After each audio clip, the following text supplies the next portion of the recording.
a battle scar.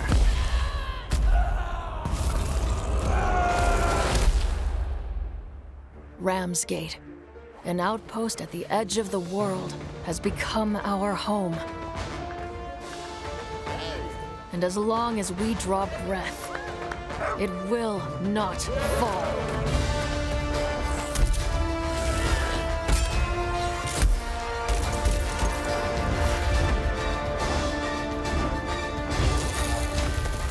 We have learned to turn the Behemoth's unique, lethal power back against them. And we do it in style. The Behemoths are changing, evolving. And so we forge new bonds, together, one hunt at a time. Live on the edge of every moment, Slayer. Live for the hunt.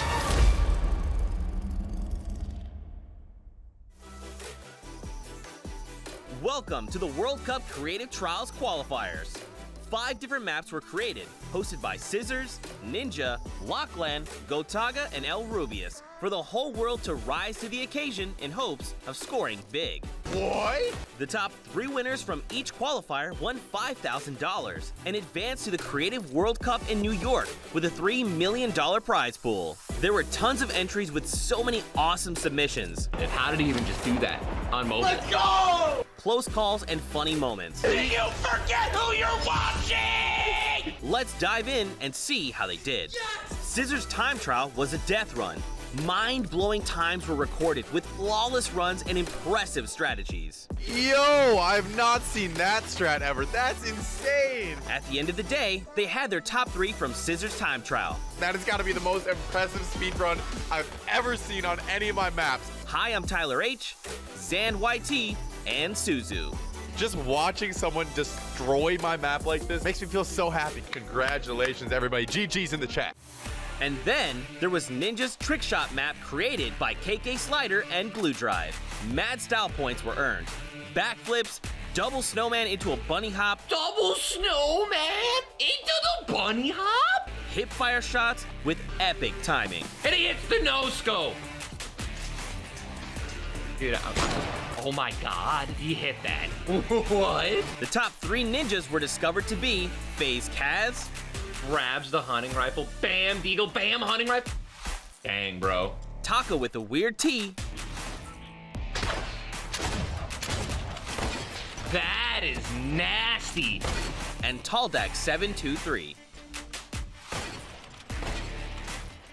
Oh my god, he hit 3 targets. Let's go! Oh my god. Dude, he hit like 5 targets. All right, Taldak, I see you, bro. Lockland's Lakis Landing was created by Wirt Andrew and Dolphin Dom, full of challenging ramps and a shortcut that was uncovered pretty quickly. So this shortcut right here was put in, and we didn't think anyone was gonna find it, but you guys found it within 3 days. The competition was so intense, the top players had to be reviewed with an outside clock. The top 3 airfaring scallywags ended up being X-Sandy, Clytax, and MSYB. I really want to thank everybody out there who participated. This was really fun watching all the runs come through. It was just really awesome to see. After that, we skip across the Atlantic to France, where Gotaga created a bomb defusal map with Nox and Krim. Et tout ça, bien entendu, le plus rapidement possible. Players had to traverse what was dubbed Elixir City in search of bombs to defuse as fast as possible. Players walked on pipes, the edges of fences, used shadow bombs, whatever they had to do to be able to hit every corner of the map in search of bombs. In the end, the top 3 bomb diffusers were RTA, Magma, and Chaps.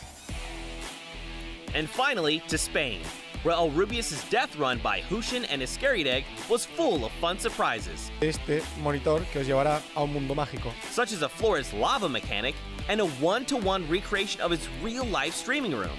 After all of that slipping and sliding around the map, it was incredibly close. But in the end, the best times were Mr. Kororo, Ryan Franta, and Benzor. GG a todos y muchas gracias a todos por participar, de verdad. And that wraps up the first 5 Creative Trial Qualifiers, where these lucky winners will travel to the finals in New York for a chance to take a piece of the $3 million prize pool. There are still 3 more trials to go: Japan, Germany, and Latin America. Best of luck!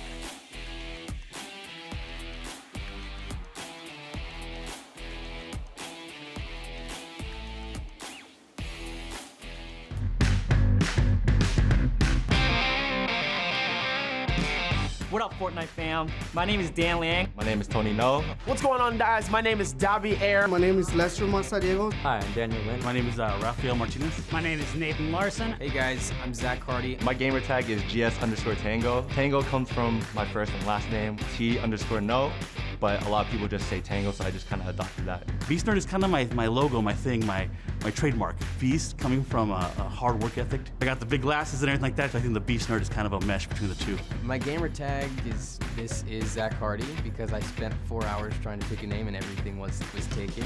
Ambush King, it originally came from my mom and dad, believe it or not, because my mom and dad were hardcore gamers, and they still are. My gamer tag is my first name and last name, so people call me just Les. My gamer tag is Ham Bam because my friends always said I go really hard, and I also like ham. First I saw on Twitter you guys were saying, oh, there's golden ticket winners, just come to the booth. And so I was like, I'm gonna try as many times as I can until I get it. When I got to spin the roulette and I got the golden ticket, I was just screaming. When I won, it was just super crazy. When I came to the booth and I won the golden ticket, it was unreal. I'm so excited. Winning tomorrow would be like, basically be the craziest thing in my gaming career. I've been dreaming to play in a Fortnite event since I started playing. So I'm just gonna focus on my building and trying not to die. We're gonna be putting it in, guns out, puns out, ready to go. You know what I'm saying? We're gonna put it down for sure. It's gonna be a great time to be able to say, yeah, I won at the Summer Block Party. For everyone else playing on this event, good luck. Tell me what second looks like. You don't know how to build?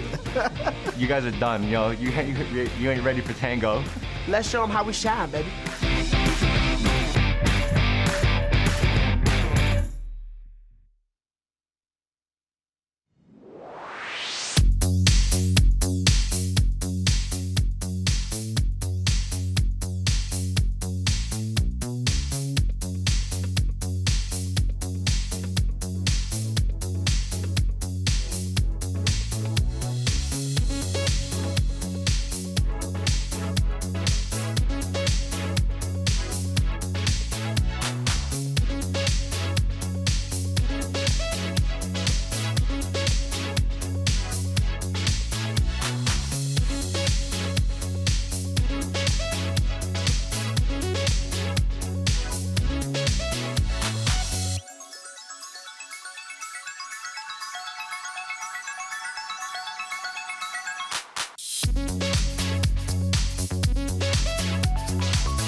What's up, Fortnite fam? My name is Xavier. My name is Nathan Larson. I'm Zach Hardy. I'm a golden ticket winner. My name is Tony No. I'm a golden ticket winner For the Summer Block Party. And I'm about to find out what team I am on. All right, here we go.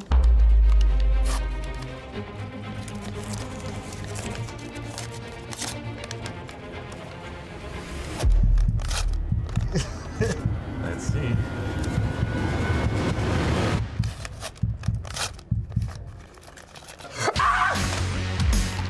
Boom. Right here. So I'm playing with Nick 830, One Shot Girl, and Chandler Riggs. Yo, I'm freaking hype. Chandler Riggs, Walking Dead, all day. Pokemon and Lost King. Let's go! Ah, good one. We got Aiden, Xavier Woods, and KU. All right, looks like we're playing with Musulk, Mackenzie Borg, and Vicstar. That is awesome. There you go. It's Courage, JD, Loser Fruit, Jordan, Fisher. Oh my god. Cypher PK, Lachlan, and Phantoms. Cypher's one of my favorite players. He's one of the best mindsets in the game. So it's Wildcat, Laser Beam, and Jack Dylan Grazer. Sharshock, Patriota, Raphael, Dracone. Okay, this is sick. All right, I'm down for this. Let's go. Let's go. We about to kill it. We about to put it down. You know what I'm saying? They ain't ready for us. They ain't ready. Just letting y'all know y'all ain't ready. Y'all's not ready.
Welcome to the World Cup Creative Trials Qualifiers. 5 different maps were created, hosted by Scissors, Ninja, Lockland, Gotaga, and El Rubius, for the whole world to rise to the occasion in hopes of scoring big. What? The top 3 winners from each qualifier won $5,000 and advanced to the Creative World Cup in New York with a $3 million prize pool. There were tons of entries with so many awesome submissions. And how did he even just do that on mobile? Let's go! Close calls and funny moments. Do you forget who you're watching? Let's dive in and see how they did. Yes! Scissors' time trial was a death run. Mind-blowing times were recorded with flawless runs and impressive strategies. Yo, I've not seen that strat ever. That's insane. At the end of the day, they had their top 3 from Scissors' time trial. That has got to be the most impressive speedrun I've ever seen on any of my maps. Hi, I'm Tyler H, Zan YT, and Suzu. Just watching someone destroy my map like this makes me feel so happy. Congratulations, everybody. GG's in the chat. And then there was Ninja's trick shot map created by KK Slider and Glue Drive. Mad style points were earned. Backflips, double snowman into a bunny hop. Double snowman into the bunny hop? Hip fire shots with epic timing. And he hits the no-scope. Dude, oh my god, he hit that. What? The top 3 ninjas were discovered to be FaZe Kaz, grabs the hunting rifle, bam, deagle, bam, hunting rifle. Dang, bro. Taka with a weird T. That is nasty. And Taldak 723.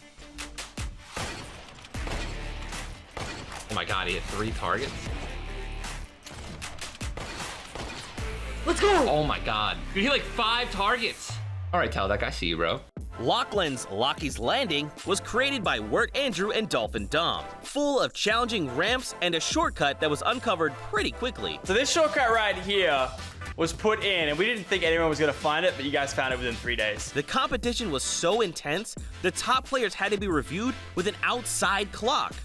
The top 3 airfaring scallywags ended up being X-Sandy, Clytax, and MSYB. I really want to thank everybody out there who participated. This was really fun watching all the runs come through. It was just really awesome to see. After that, we skip across the Atlantic to France, where Gotaga created a bomb defusal map with Nox and Krim. Et tout ça, bien entendu, le plus rapidement possible. Players had to traverse what was dubbed Elixir City in search of bombs to defuse as fast as possible. Players walked on pipes, the edges of fences, used shadow bombs, whatever they had to do to be able to hit every corner of the map in search of bombs.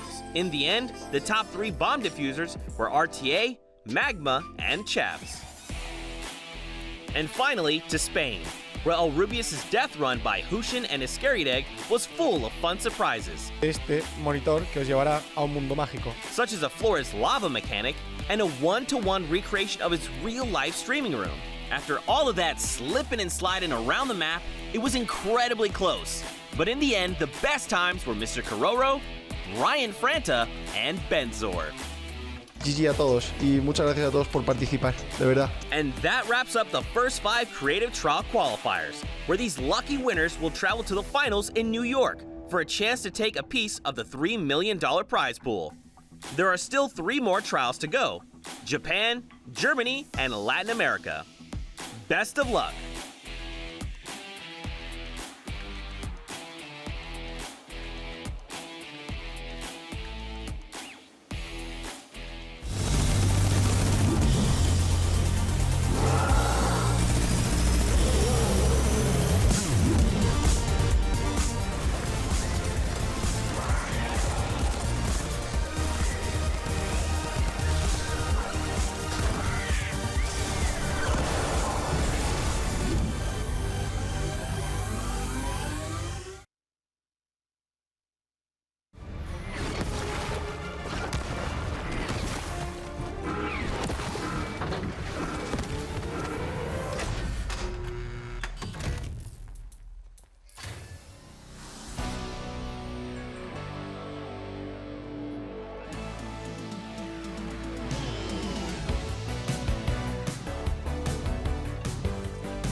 I'd say my favorite part about building maps is the fact that people are able to play them with their friends. With Fortnite Creative, you could build whatever you want and it would stay there forever. What really got me hooked is the ability to create anything I can imagine. I'm Blue Drive. I'm Maka-Meeks. I'm Stormhawk. I'm Nelaf. I'm Tomoya. I'm KK Slider. We are Evolve. And we designed the Creative Showdown capture map.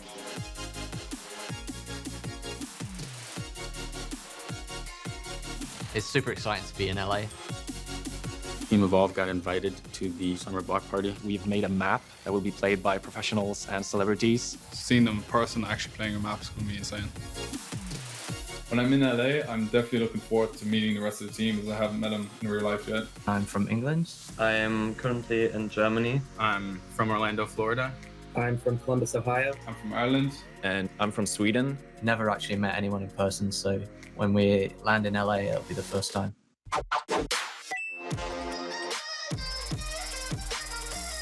Actually meeting in real life, it was super cool. It was as if we'd known each other for a long time. When you're actually meeting them in person, completely different experience. So right now, KK Slider and Tomoya aren't here. KK gets here tonight, and Tomoya will be here later in the week, and I'm super excited to meet them. Team Evolve, we all sort of found each other because we'd all been featured in-game. It started off with a group chat where we were just talking about creative. Yeah, we were sort of just posting what we were working on, different maps, different ideas, sharing tips and tricks. We just hit it off instantly. Blue said that he wanted to make this team, and we were all down, so kind of just went crazy from there. Working together allows us to be inspired by each other, and everyone brings something unique to the table. I'd say it's a pretty equal collaboration of all of our ideas. We get everyone together when we're thinking of something and kind of just bounce ideas off each other. There are definitely different skills that people are better at. My role within Team Evolve is sort of like a managerial. I frequently talk with Epic, and then I sort of like feed that back to the team. Blue Drive is also very good at doing anything that is needed. Maka and Storm are crazy with the building. Storm's a maniac. Like, he doesn't even sleep, I swear. He just keeps building and building and building. And KK is putting up some extraordinary mechanics. Tomoya, he's amazing at architecture and stuff, and Nelaf just comes up with the craziest ideas. We end up with a mixture of everyone's talents. To start off, we had a video call with people at Epic asking us to make a 32-player map. I was actually at the Epic headquarters when they had proposed this idea. As soon as they even offered it, we were on it. I always knew Epic liked to work with smaller creators. I never knew that they would start doing stuff on this scale. Some of the hardest initial things was sort of deciding on the actual game mode. Now, the challenge was definitely when the guys at Epic were playtesting, everything had to be changed around because we did too much at the start. We all sort of got carried away with the design rather than the playability of the map. So we got the task to build it a bit more open. A big obstacle was to make sure that no teams would have an advantage over another. They wanted a map that was easy to spectate. So we sort of had to like scrap everything. We had to completely destroy the map multiple times. When you have to delete, your work, there's obviously a little bit of, pain. Even though we destroyed the map, we were still so excited and eager to see it come to life that we just kept going. It was really amazing to see how far the map has come. Epic said that it was working, which we were super happy about. We were finally at that end point. About a week ago, I would say, we could finally look at our map and picture it being played at the Summer Block Party. The funny thing is, we've not actually had a chance to play this map.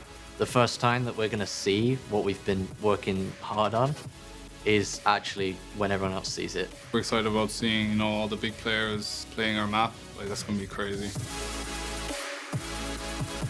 If there's anything I can recommend, it's try to find a few good friends that enjoy making maps as much as yourself and see what you can come up with together. The first step is, actually finishing a map and sharing it with people. You can just do whatever you want. I mean, there's so much freedom in what you can make. Be unique, stand out, and really provide something that somebody's never seen before.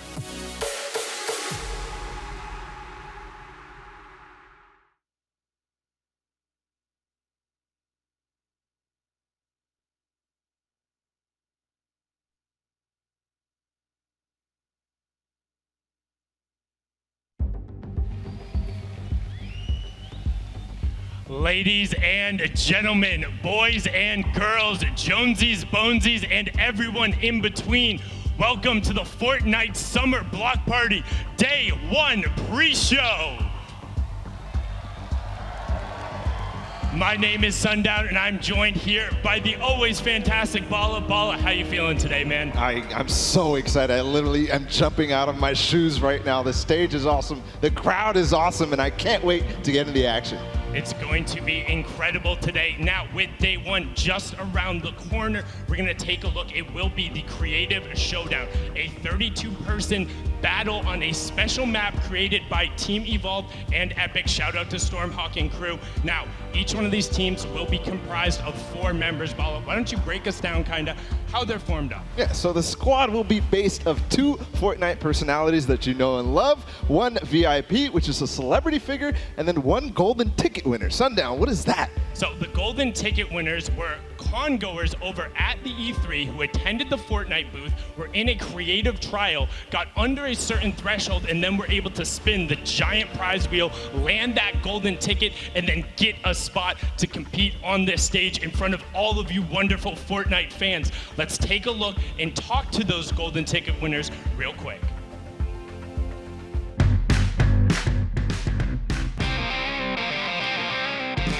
What up, Fortnite fam? My name is Dan Liang. My name is Tony No. What's going on, guys? My name is Davi Air. My name is Lester Masadiego. Hi, I'm Daniel Lin. My name is Rafael Martinez. My name is Nathan Larson. Hey guys, I'm Zach Hardy. My gamer tag is GS_Tango. Tango comes from my first and last name, T_No, but a lot of people just say Tango, so I just kind of adopted that. Beast Nerd is kind of my logo, my thing, my trademark. Beast, coming from a hard work ethic. I got the big glasses and everything like that, so I think the Beast Nerd is kind of a mesh between the two. My gamer tag is Zach Hardy because I spent 4 hours trying to pick a name and everything was taken.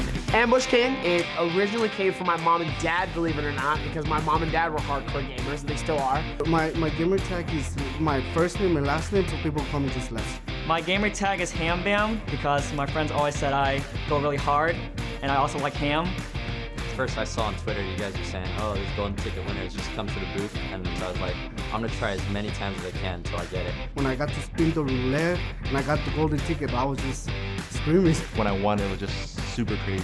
When I came to the booth and I won the golden ticket, it was unreal. I'm so excited. Winning tomorrow would be basically be the craziest thing in my gaming career. I've been dreaming to play in a Fortnite event since I started playing. So I'm just gonna focus on my building and trying not to die.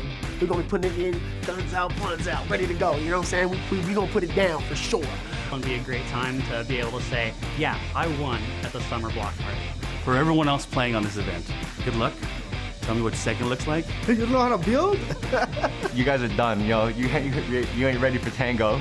Let's show them how we shine, baby. I mean, that was incredibly impressive. They must feel incredible going from attending E3, spinning the wheel, getting the spot, and they brought a little bit of swagger to the stage right there, Bala. Yeah, I mean, these guys even, throwing out some words of, competition against the rest of them. I like it, and I talked to a bunch of them. They're just so excited to be here, and I mean, just like everybody else in this room. Am I right, guys?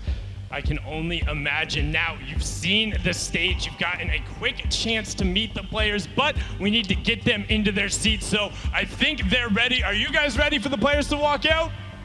Yeah. And with that, let's bring out our first team representing in the Creative Showdown. It will be the Funky Fighters, Laserbeam, Wildcat, Jack Dylan Grazer, and GS Tango, and here they are right now. You can see them popping off, going off there. Laserbeam out there actually has his supporter creator tattooed on his forearm. Bala, that's dedication. That's crazy. And of course, Wildcat, we all know him as the content creator, the guy who does all sorts of funny things. I think I saw him actually guitar dance across the entire map and still win the game. Incredibly impressive right there. And Jack Dylan Grazer from IT and Shazam as well. We got a chance to talk with them real quick before this. Let's see what they had to say going into the competition. G'day guys, I'm Laserbeam and I'm with the Funky Fighters. As you can tell, we're taking this competition very seriously, so watch out. Can I do this? Hold on, put this in. Yeet. Okay, let's. Well, Laserbeam not necessarily taking everything as seriously as maybe everybody else, but that's okay. That's what we want to see. We want to see some personality. Regardless, let's introduce the next team to the floor. It's going to be the Chicken Champions, comprised of One Shot Girl, Nick A30, Chandler Riggs, and Hamband, the Golden Ticket winner. There they are, coming onto the stage right there, the Chicken Champions. And I mean, One Shot Girl and Nick A30, they've played together before in some of those other competitions, the Friday Fortnite, and they've actually attained squad elimination records. That's insane, so they have the chemistry already. They are insane. We've seen them in a bunch of the different competitions. You see Tender Defender out there rocking in the front, and they will be led by Chandler Riggs, and you know he has the ability to slay out, whether it is the zombies in The Walking Dead or on the stage here in Fortnite. Let's catch up with them and see what they had to say before the Creative Showdown. Now your teammate is Chandler Riggs. Yes. I had the pleasure of playing with Chandler in the last Pro-Am. We got third. So do you know much about him? Are you excited to play with him? I know he's one heck of an actor. He's an amazing character on The Walking Dead, so it should translate well. I mean, he's good at surviving in The Walking Dead, so it should translate well into Fortnite, and can't wait. He actually is not on The Walking Dead anymore. He didn't survive on The Walking Dead. Please don't hate us. I'm sorry. Whoa, spoilers? Not even a warning? I know, right? God, just totally rude right there, but fantastic for the Chicken Champions. They're gonna look to live up to the name and avoid laying an egg on the stage. Now, the next team coming out, you know them, you love them, it's the Fish Fam, comprised of Muso, Vicstar, Mackenzie, Borg, and Confamous. Now, Muso wants you to know his name is pronounced as Muso, the Australian-based content creator down there. Mackenzie Borg, the American-based singer and songwriter who's on The Voice and American Idol. Yeah, and then obviously Vicstar as well is the UK-based content creator. He makes tons of awesome content. I can't wait to see what these guys have to do. I mean, I love the Fish Fam. They're awesome. I mean, I took a picture with Benji Fisher the other day. It was a good time. All about it. Vicstar been around since the very beginning, and Confamous will be the Golden Ticket winner, rounding out the Fish Fam. Let's hear their thoughts going into the competition. Now, for those at home that maybe don't know and cannot pronounce your name, I feel like it's probably fitting to give them a formal, this is how you pronounce it. Right now, what is it? Muselk. So it's like Muse and Elk. Muselk. It's very easy, okay? Even I had to know.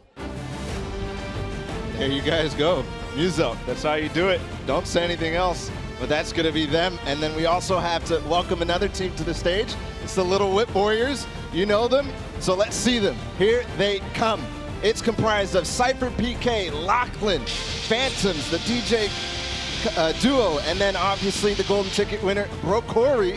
So Cypher PK is one of the guys that we know. He's almost qualified for the World Cup with his teammate Ranger, so that's going to be a strong one coming into this. I mean, this entire team is stacked from top to bottom. Lost Kings play all the time. Fantastic DJ duo in there. And actually, the Golden Ticket winner, Brokori, is a competitive player as well. We've seen him on a ton of those qualifying casts. He's been up there popping off. Getting to see him at E3, he's like, I'm so excited I get to compete on this stage. Let's catch up with them and see what they had to say going into the showdown. Would you ever cosplay as Lil Whip? Absolutely, yeah, for sure. I think I just have to get a lot of ice cream, maybe get in my tub and just pour the ice cream in there. That'd be a good cosplay. Okay, we went there. Yes, great. I don't really know what to say about a bathtub full of ice cream except yes, Cypher PK, I like where your head's at. The Little Whip Warriors, that's dedication indeed, but not to be outdone. Let's bring out our next team, hailing all the way from Brazil. We have Raven's Revenge, comprised of Sharsha, Patriota, Rafael Dracon, and this is Zach Hardy. You can see there the Raven popping off, trying to get everyone hyped, going on there, everyone on theme there with the black and the purple. I mean, Bala, they look excited to be here. They look excited, but they also look menacing. I mean, those signs that they're throwing out, I'm excited to see what they have to throw out. And then obviously we also have Rafael Dracon joining us, who is a writer of actually fantasy. So that's my favorite, type of fiction. I like to see it. Yeah, big fan there. And actually 2 birthday boys out there as well, with Sharshak's birthday being yesterday and Drakon's birthday being today. So make sure you wish them a happy birthday, and let's see what they had to say before taking the stage. Hi guys, I'm Pretiora. I'm Rafael Dracon. And I'm Sharshak. And we came all the way from Brazil to represent Raven's Revenge. Yeah, these guys, they're gonna be protecting me. They feel like an Avenger. Yeah, let's protect our VIP. Yeah, that's it guys. We're gonna get some money for charity. Thank you. So they're playing for charity. That's what we're all doing it for, a good cause. But we still have a few more teams to welcome to the floor. And this one's one that people are going to be excited about. It's the Llama Record Company. And that's comprised of Loser Fruit, Courage JD, Jordan Fisher, and the golden ticket winner, Lester. So let's see if they'll grace us with their presence on the floor. Here they come. Oh, wow, and look at them come out right there. You got DJ Yonder repping as well. You can see Jordan throwing up the I love yous to the crowd. Courage getting into it. The entire team, I mean, you know they love this walkout. Jordan was actually at the Pro-Am as well as Jack last year. Jack, be careful, don't hurt your toe. We know what happened last time you did that there. Definitely don't want to stub your toe, but okay. You know, looking like a snack, so it's all good. Courage always doing that. But as well, Jordan Fisher, I mean, what can't he do? What can't he do? He can do anything. He can do anything, and let's actually take a chance to catch up and talk to the team captain for the Llama Record Company. Jordan Fisher from Llama Record Co. here. I've got Courage, JD, and Loser Fruit on my team. I honestly am really just sad in advance for anybody that finds us on this map. Thank you so much there, Jordan. Fantastic there. And we're getting into our final 2 teams. Now, bear with me on this one. It's a tongue twister. Say it 5 times fast. Welcome out the Sunshine Soldiers. Here we go. Compromise of Pokimane, Madison, the Lost Kings, and Davier. Now, apologize earlier. It was Phantoms on the teams. Lost King, the other DJ pairing. So all 5 of them out there. Davier as well, the golden ticket winner. Actually rap battled against Logic last year at the Party Royale and was an actor in Black Lightning as well. Madison being one of the pro players there for Gen G. So great squad all around here. Yeah, definitely aptly named the Sunshine Soldiers. I mean, Pokimane, she just exudes Sunshine Sundown. It's awesome to see such positive figures and influence in our community. Yeah, tons of positivity coming out from that team between Davier, the Lost Kings, Pokimane, and Madison. We got a chance to catch up with them. Let's hear what their thoughts were before taking the stage. Yo, what's going on, guys? It is Davier representing the Sunshine Soldiers. And if y'all don't know, we gonna hit them with that flash of light. That's how it is. We sunshine, baby. And I'm having a good time. I cannot wait to play with Pokimane and Scissors. You know, Scissors is, he's prime time, ready to go. Of course, he's got the big runs, the mega runs, He does all the traps and everything. It's gonna be insane. I'm having a fantastic time. We're gonna put it down. Pokey, Scissors, it's gonna be wild. I'm ready. I'm absolutely ready. What's going on with it? Hey, you heard there was a team change, right? Huh? Scissors is sick. He's not here. Okay. All right, cool. No, it's fine, though. You have Madison from Gen G. Oh. What? Oh, okay. See, I thought, okay, see, Madison is way better than Scissors. All right, cool. Everything's fine. All right, you scared me. Close call there. Close call. Big close call. Okay, cool. There you go, Davier. I mean, he rap battled on stage with Logic last year. That was some hot fire. And of course, we do have to say, Scissors, please do feel better. I mean, strep throats, that's something you really want to have to deal with, and we hope you feel better soon, very fast. Come back to us. But regardless, we got one more Sundown. It's the Cuddle Crew, and this one is a strong team. I mean, we have Aiden, KU, they are teammates. They also have Xavier Woods, who is a professional wrestler, and they have the moves already. They're getting hyped. Everybody is getting hyped. They also have, obviously, the golden ticket winner, Rafael Martinez. And I think I just lost Sundown. He's going to. Yeah, you lost me because I promised Aiden at E3 I'd give him a big hug when he walked out onto the stage. So I'll get one in there, and we'll get everybody with the Cuddle Crew. We're being on brand. We're getting in there. They're excited to take the stage. You can see them right there, right now. Aiden being the only controller player to qualify for the duos portion of the Fortnite World Cup so far. Let's listen in to what they had to say before the Creative Showdown. His team is so stacked. How did you manage to convince Epic to put Ghost, Kayun, and Xavier on your team to be the most stacked squad here at the Pro Am? Oh, for sure. This is super interesting because the other people are like, how'd you get on the same team with your own teammates? So basically they just asked, they gave me opportunity to play. They gave Kayun an opportunity to play, put us on the same team. And I don't know, man, we're just getting ready to go out and do it for charity. We're going to put on the show for sure. I mean, that is what Aiden does best, regardless of if it is at PAX or TwitchCon. Whenever he is on a stage, he puts on an absolute show. I mean, Bala, they're definitely going to be my favorites. Who is somebody else who you think the crowd should be keeping an eye on? I just love the positivity out of the Sunshine Soldiers. I mean, Xavier, the stuff that he said, obviously in the clip that we listened to, and then obviously those players as well. They're so positive, and I love to see it because you have to stay positive here. This is a new game mode. We don't know how to play it.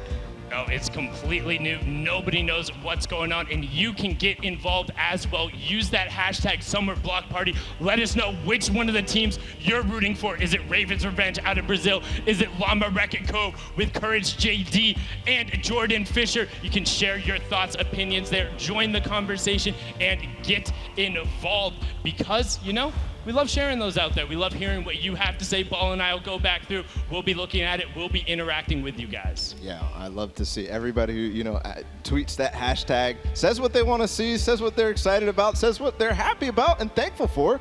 I just love reading those. Yeah, we love talking to the players, which is what we're going to get a chance to do right now. So we're going to throw it all the way up top to Kitty Plays. Kitty, hey, can you hear me all the way up there? That's a bit far. Oh, I can hear you up here all right, Sundown. We are up here on the top deck of the stage right now. Players are just getting settled in for the event, and I've got the incredible Chicken Champions up here with me. We've got One Shot Girl, Nick A. Thirdly, Chandler Riggs, and our golden ticket winner. I am so excited to see you guys play. Nick, how have you been preparing for today? So I've just been playing Fortnite every single day. It's a grind constantly. The streams have been going every day. So I think I got the experience and I'm ready to rock. We got an amazing team. Communication's on point. Ready to roll? Ready to roll. I'm excited to see how you guys do. And Julie, I want to know, okay, I know you don't trash talk very much online, but who are you most excited to face up against today? Jordan has been talking a big game, Jordan Fisher, so I'm ready to see him. I'm ready to see him in game. Well, I hope to see your name in the action feed, eliminating him. That'll be interesting. And who is your favorite team here right now? The Chicken Champions. I gotta say, I gotta root for us, so. Well, you guys already have champion in your name, so not much to live up to. Now, Chandler, you and I played last year in the Pro-Am. What have you done in the last year to prepare for today? Fortnite, just nonstop, just not every day, every night, just Fortnite. No, I am much more prepared this year, and I am very excited to take you guys on. It's gonna be great. Yeah, it'll be great. Maybe first this time. Yeah, you got this. All right, you won the golden ticket. How does it feel to be up here on the stage right now? It feels unreal and amazing to be able to play with all the huge content creators, celebrities, so it's amazing. I'm shook. Now, I saw you taking some selfies over there. Who are you sending them to? What was that? I saw you taking some selfies at your computer. Who are you going to send them to? To all my friends back home in Boston. They're all going to see this. I told them to all tune in, so they're ready. Shout outs to Boston.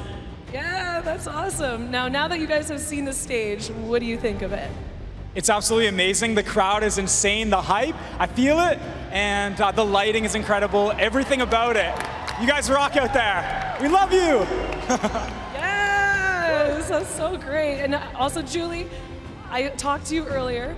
You're excited for the map. I gave you a few pointers. Okay, don't worry, I gave everyone some pointers. But is there any special strategy that you have going into this very first game? Yes, and we can't tell you. That's it, everybody. Well, I'm so excited to see how you guys go, see if you live up to the champion name, but we got to get into these games, and to do that, I'm going to send it back down to Sundown. Thank you so much, Kitty and the Chicken Champions. They seem very well prepared. I know Chandler has definitely been putting in the hours. You can hear it up there. All of them sound incredibly excited, and they have a bunch of experience in Fortnite combined, Bala. Yeah, but experience isn't really going to take you that far because we're playing a completely different mode. But you know what the community does and the players do with new stuff. They do things that we couldn't even imagine, Sundown. Like, that's how we have competitive Fortnite right now. It's crazy, so I can't wait to see what they're going to do. Yes, everything is always changing, whether it is in-game or behind the scenes with how everything works. So we're going to throw it over to a package with You Know Him, You Love, and Captain Shenanigans, Zeke, walking you through some of the tech and productions that happens behind the scenes.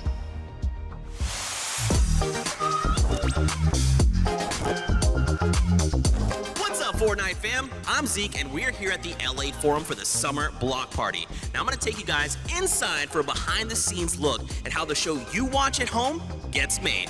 Let's go. And this is the caster desk. This is where some of your favorite human beings, like this guy, what's up, commentate your games. We're gonna go up onto the second level. There's more PCs up here, more players, more lights, more cameras, more Fortnite. Of course, we've got 50 PCs up top, 50 PCs down below, and some of your favorite Fortnite content creators, influencers, celebrities will take the stage and be playing here on the Summer Block Party.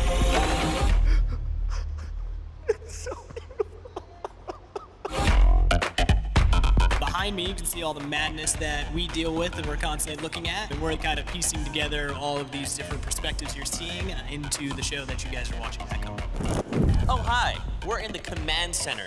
This is where the show gets made, how it all gets cut together. I'm the technical director, so I'll use this production switcher to switch between the different video sources that we have. Every source of the show is routed into this switcher, and the director Joe is gonna sit next to me, and he is always a treat to work with. Ready, 12, start your move. Go save screen in the wall, go save screen in the wall. No, that's the wrong save screen, what are you doing? And this is the last stop, the Players Lounge. This is where everyone's hanging out before they take to the stage. Now, Fortnite fam, I gotta go. I'm in full wardrobe. I'm really excited, and I can't wait to see you guys at the Summer Block Party.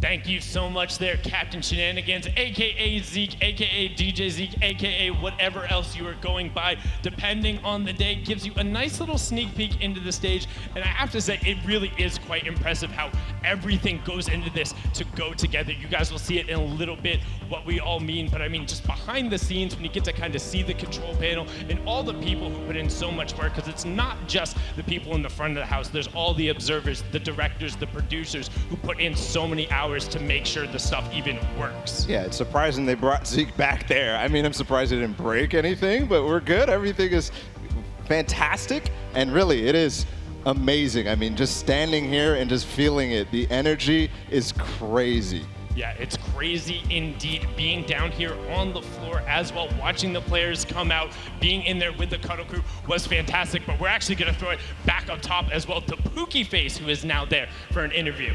Pookie, who do you got? Thank you so much, Sundown. I am up here on the stage with Laserbeam. Speaking of Cuddle Crew, he's looking very cuddly. Hello. Can I get a yeet or something?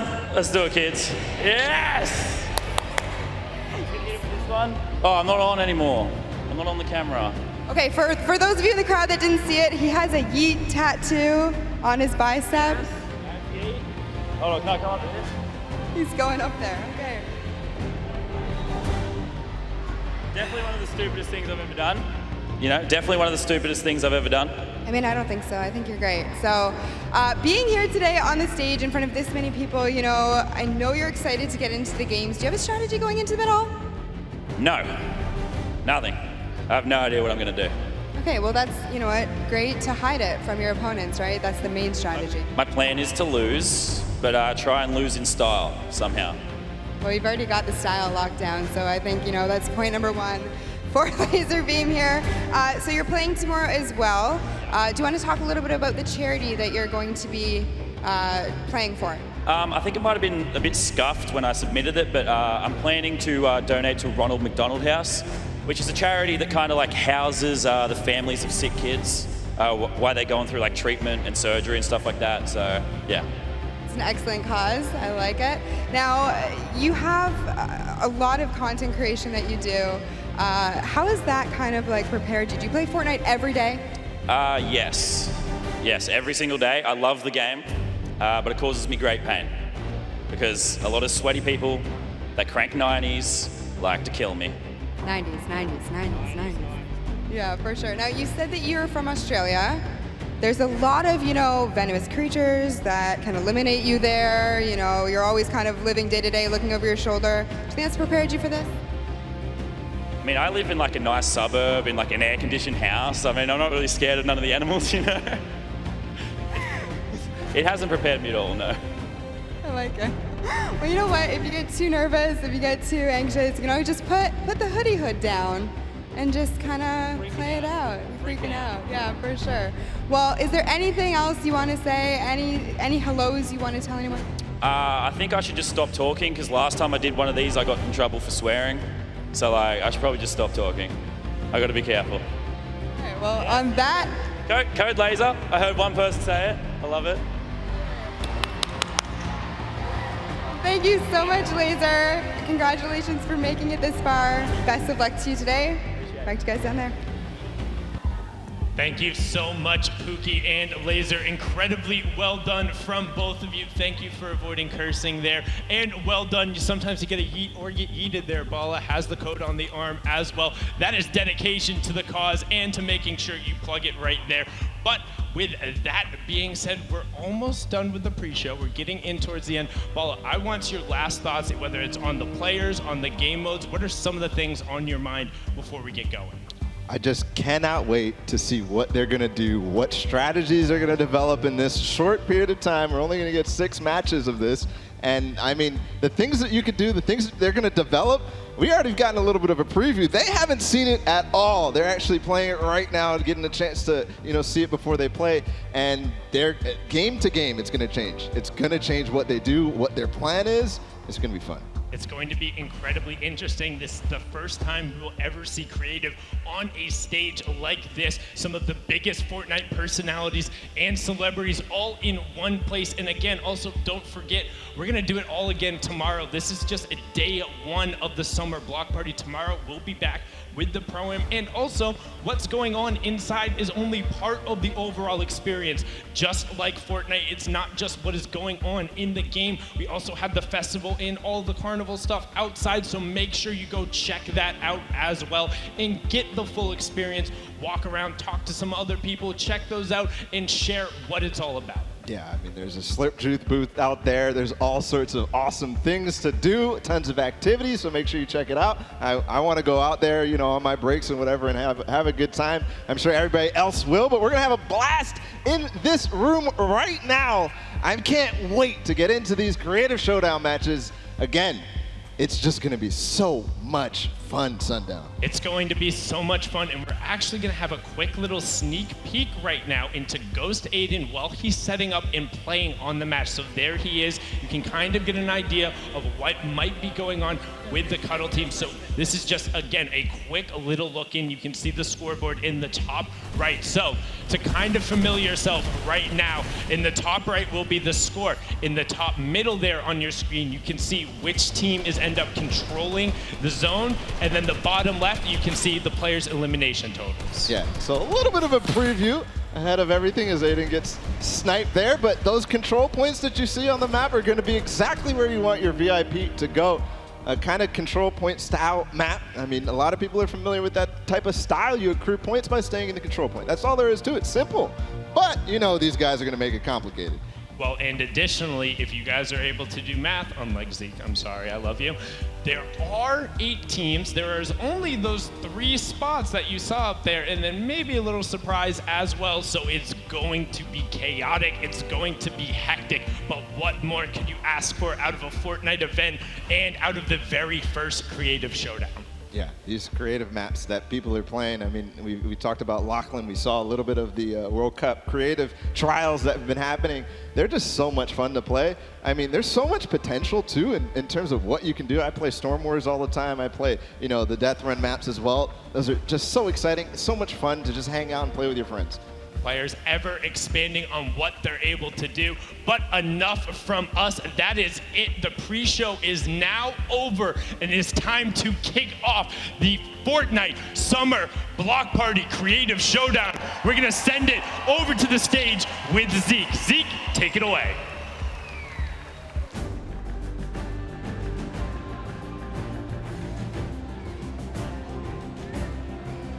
What's up, Fortnite fam?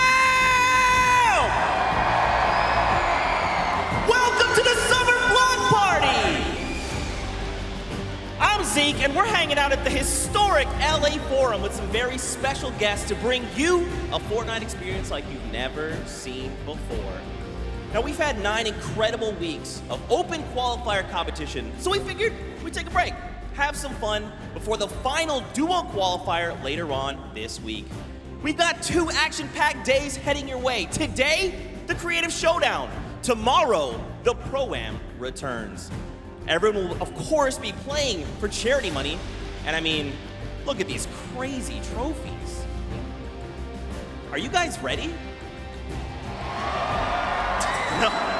Fortnite fam, I said, are you ready? Then let's start the show!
Let's go!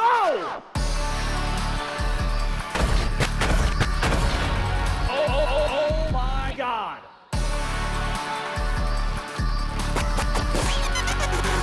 It all comes down to this.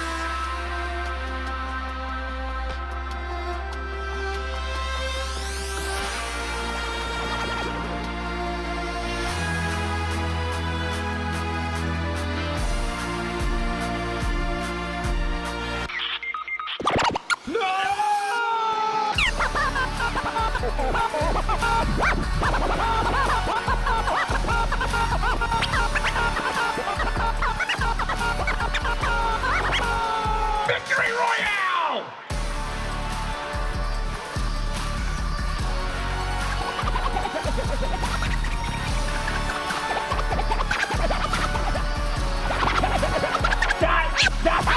That just happened.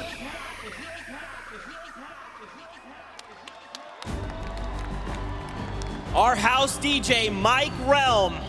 He's absolutely incredible. He's going to be spinning for us all evening long. Now, Fortnite fam, if you've been watching the open qualifiers, you recognize us, but I feel like we're missing 2 people. And those 2 people are going to be the ones getting us through the game. So for now, let's send it up to Golden Boy and Dr. Lupo! Thank you so much, Zeke, and thank you so much, everyone here in the Forum in LA. Ladies and gentlemen, this is it. This is hype. This is the Creative Showdown. How you feeling today? I like it. Maybe you should try it. I think you have a better rapport with them than I do. You may be a global treasure and a national icon, treasure, global icon. I can never get it right. You can never remember. But my name is Dr. Lupo, and if you're here at the LA Forum in beautiful Los Angeles, California, I need you to make some noise right now. There we go. That's a little better. You're way more over than I am. I've done it one or two times. Done it one or two times. And, you know, I will say, though, it's a joy to be back here with you once again. Last year, we had the opportunity to commentate the Fortnite Pro-Am together. And now, a year later, so much has happened in the world of Fortnite. And we are here at the historic Forum in LA, about to call probably one of the craziest things you're ever going to see. It's a world premiere game mode and map, something that we have not done before in a Fortnite competition, Lupo. And I have to say, I said it, you know, previous days when we got a chance to look at it. It's one of the most fun things I've ever had the pleasure of commentating in my career. It is actually pretty crazy. We've done some rehearsals, so everybody that's out there, keep in mind, it might not be brand new to us, but everybody that's on the stage, minus that little warm-up game, they have no idea what's coming down the pipe. It is going to be insane. That's right. There's a lot of creativity that's been put into this creative map. Lo and behold, there we go, the correlation of words. Pretty good at that. But I do, honestly, if you could, please, I need to know more about the game mode. That's right. So let's just jump right into it. We've been talking about it. We've really hinted at it, but now it's time to show you the Station Showdown. Take a look. Welcome to the Creative Showdown. This brand new map is a collaboration between Team Evolve and Epic, made specifically for this event. Now let's break down how it all works. For this very special event, we are bringing you an exciting King of the Hill style game built in creative by Team Evolve. 8 teams of 4 players will start at their home base on the edge of this massive flying city. Together, they will push 3 capture circles, racking up points by holding them down for their team. As each team heads toward the capture points, they'll need to protect their team's VIP, who plays a key role in this game mode. If they get eliminated, they'll respawn at the team's home base. The VIP is the only player who can earn points for your team while in the capture circle, earning 3 points per second. They are also the only ones who can wield the Infinity Blade, which deals massive melee damage and enables the wielder to jump incredible distances. It's the rest of the team's job to make sure the VIP gets to the capture circle and stays there as long as possible without being eliminated. With 3 capture circles across the map, teams have to strategize to figure out which point they'll be able to hold. Pay attention to your surroundings, because if lots of teams are fighting for the same point, there could be an open circle elsewhere. Hold up. Did I say 3 capture circles?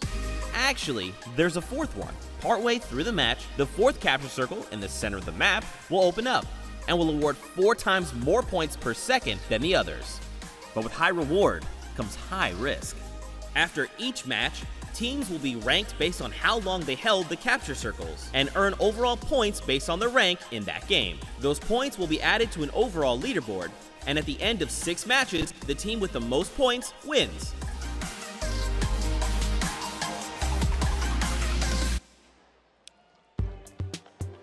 I told you it was crazy. I wasn't joking. You see on your screen here, just a quick update of the format. Capture points on your left. This is how they play the game. And the first team to 1,000 of those in-game points, they get the victory royale, or the highest scoring team at the end of the game, which is 15 minutes long. Right there at the bottom left, the outer circles, those top 3 are worth 3 points a second, only if the VIP is inside uncontested. But after 8 minutes, GB, when there's 7 minutes left on the clock, that bottom circle, capture point D, 12 points a second. That's right. It's so crucial. The golden point will unlock, and it will be carnage. Now, separated from that, teams that place, depending on how they end up in the game, whether that be 1st, 2nd, 3rd, or 4th, as you see there on the right side of your screen, that is the points that they will earn. And across 6 games, we will determine who our winner will be. And boy, I have to say, your players, they're getting geared up. They don't have a lot of time with this. We had an opportunity to talk to them earlier, get some of their thoughts and share with them how we felt about the game mode. And then as I had explained it to people, the one word that kept coming out of everyone's mouths was crazy. So yes, Team Evolve, the crew that designed this, I also had a chance to speak to them. Crazy. Crazy, crazy, crazy. It is going to be so cool when these teams finally take the stage. And you know, Lupo, I have to say, the other part of it too is their loadouts, right? You're going to be using blue weapons, so you'll have a blue tac. You also wait. You seem like you have some. Well, I just wanted to talk specifically about that. You were going to say it's a blue AR. Yeah, a blue AR. Blue tactical shotgun. Yes. I feel like you're coming up with blue hunting rifle. Yes. Impulse nades. Yes. And that's it. But do you want to know something kind of cool? One thing that I knew it. Do you want to know one thing that they don't have, Golden Boy? I knew it. I knew this was happening.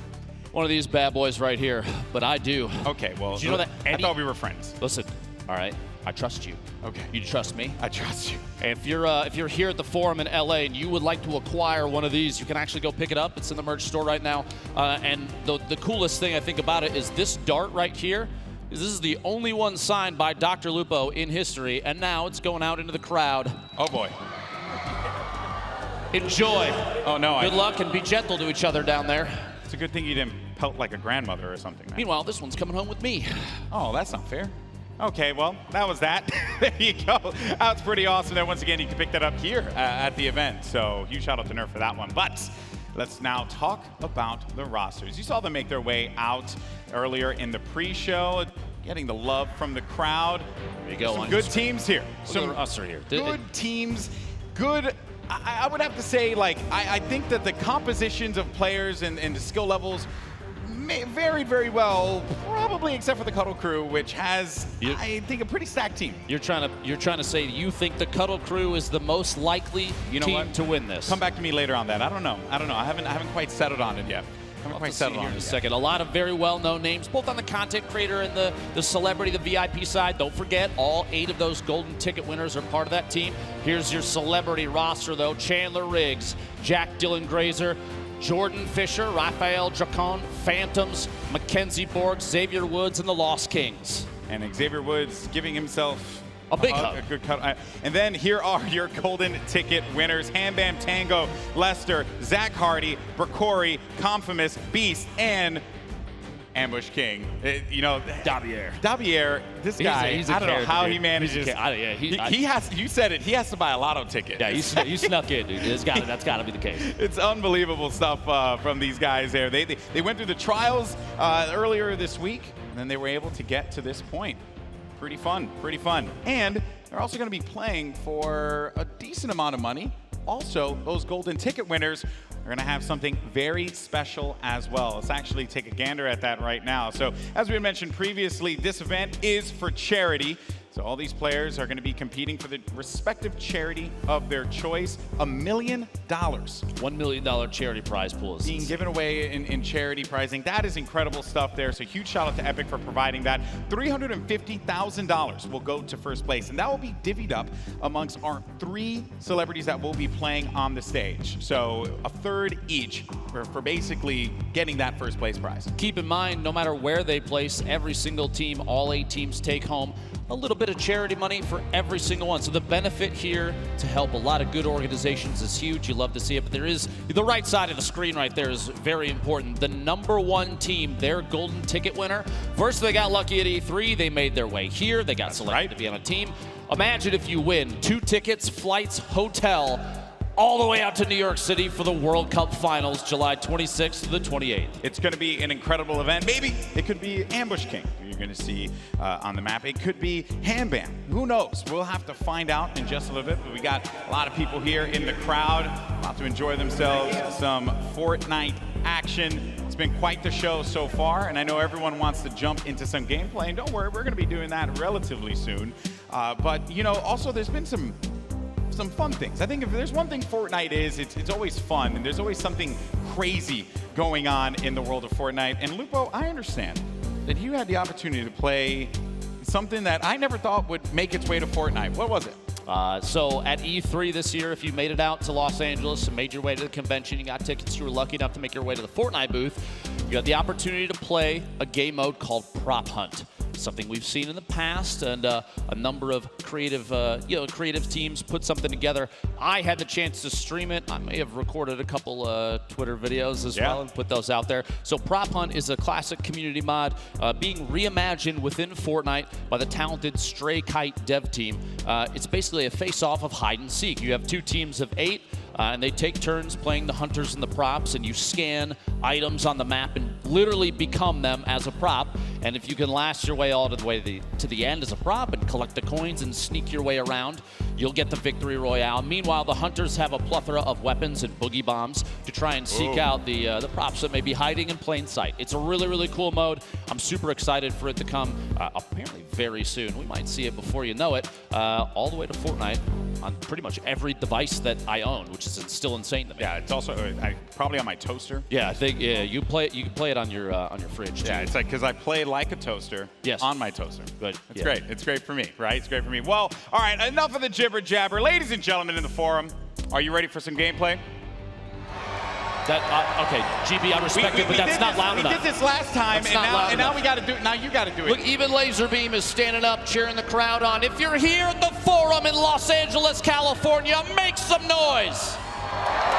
That's what I'm talking about. I feel like they're cheating the mics. That's what I feel like. I'm a global icon. That's not fair. That's not fair. But anyway, in case, folks, it's about to go down. Station Showdown. We broke down the map, and don't worry, as we are in the game, we're going to continue to educate and help you all through it, because here we go. The first match of the Summer Block Party, Station Showdown, is now live. And look at this map, and such a brilliant job by Team Evolve putting this one together. There you can see our VIPs. They have their game faces on, Lupo. I've never seen more serious faces in my entire life, and you do keep in mind on your screen right now, the gentleman down on the floor, Sundown and Bala, took an opportunity to kind of explain it, but let's go over this real quick. The top middle of your screen, and here's all 3 of the initial control points. There's a 15-minute timer. That's how long all 6 of these matches will be. Remember, after 8 minutes have gone through, at 7 minutes remaining, that 4th control point in the bottom middle does open up, and that's worth 12 points per second. And at the top right corner, you do have the entire list of standing for this current game. And up there at the top, you got a little back and forth between your, I believe, your favorite choice, the Cuddle Crew.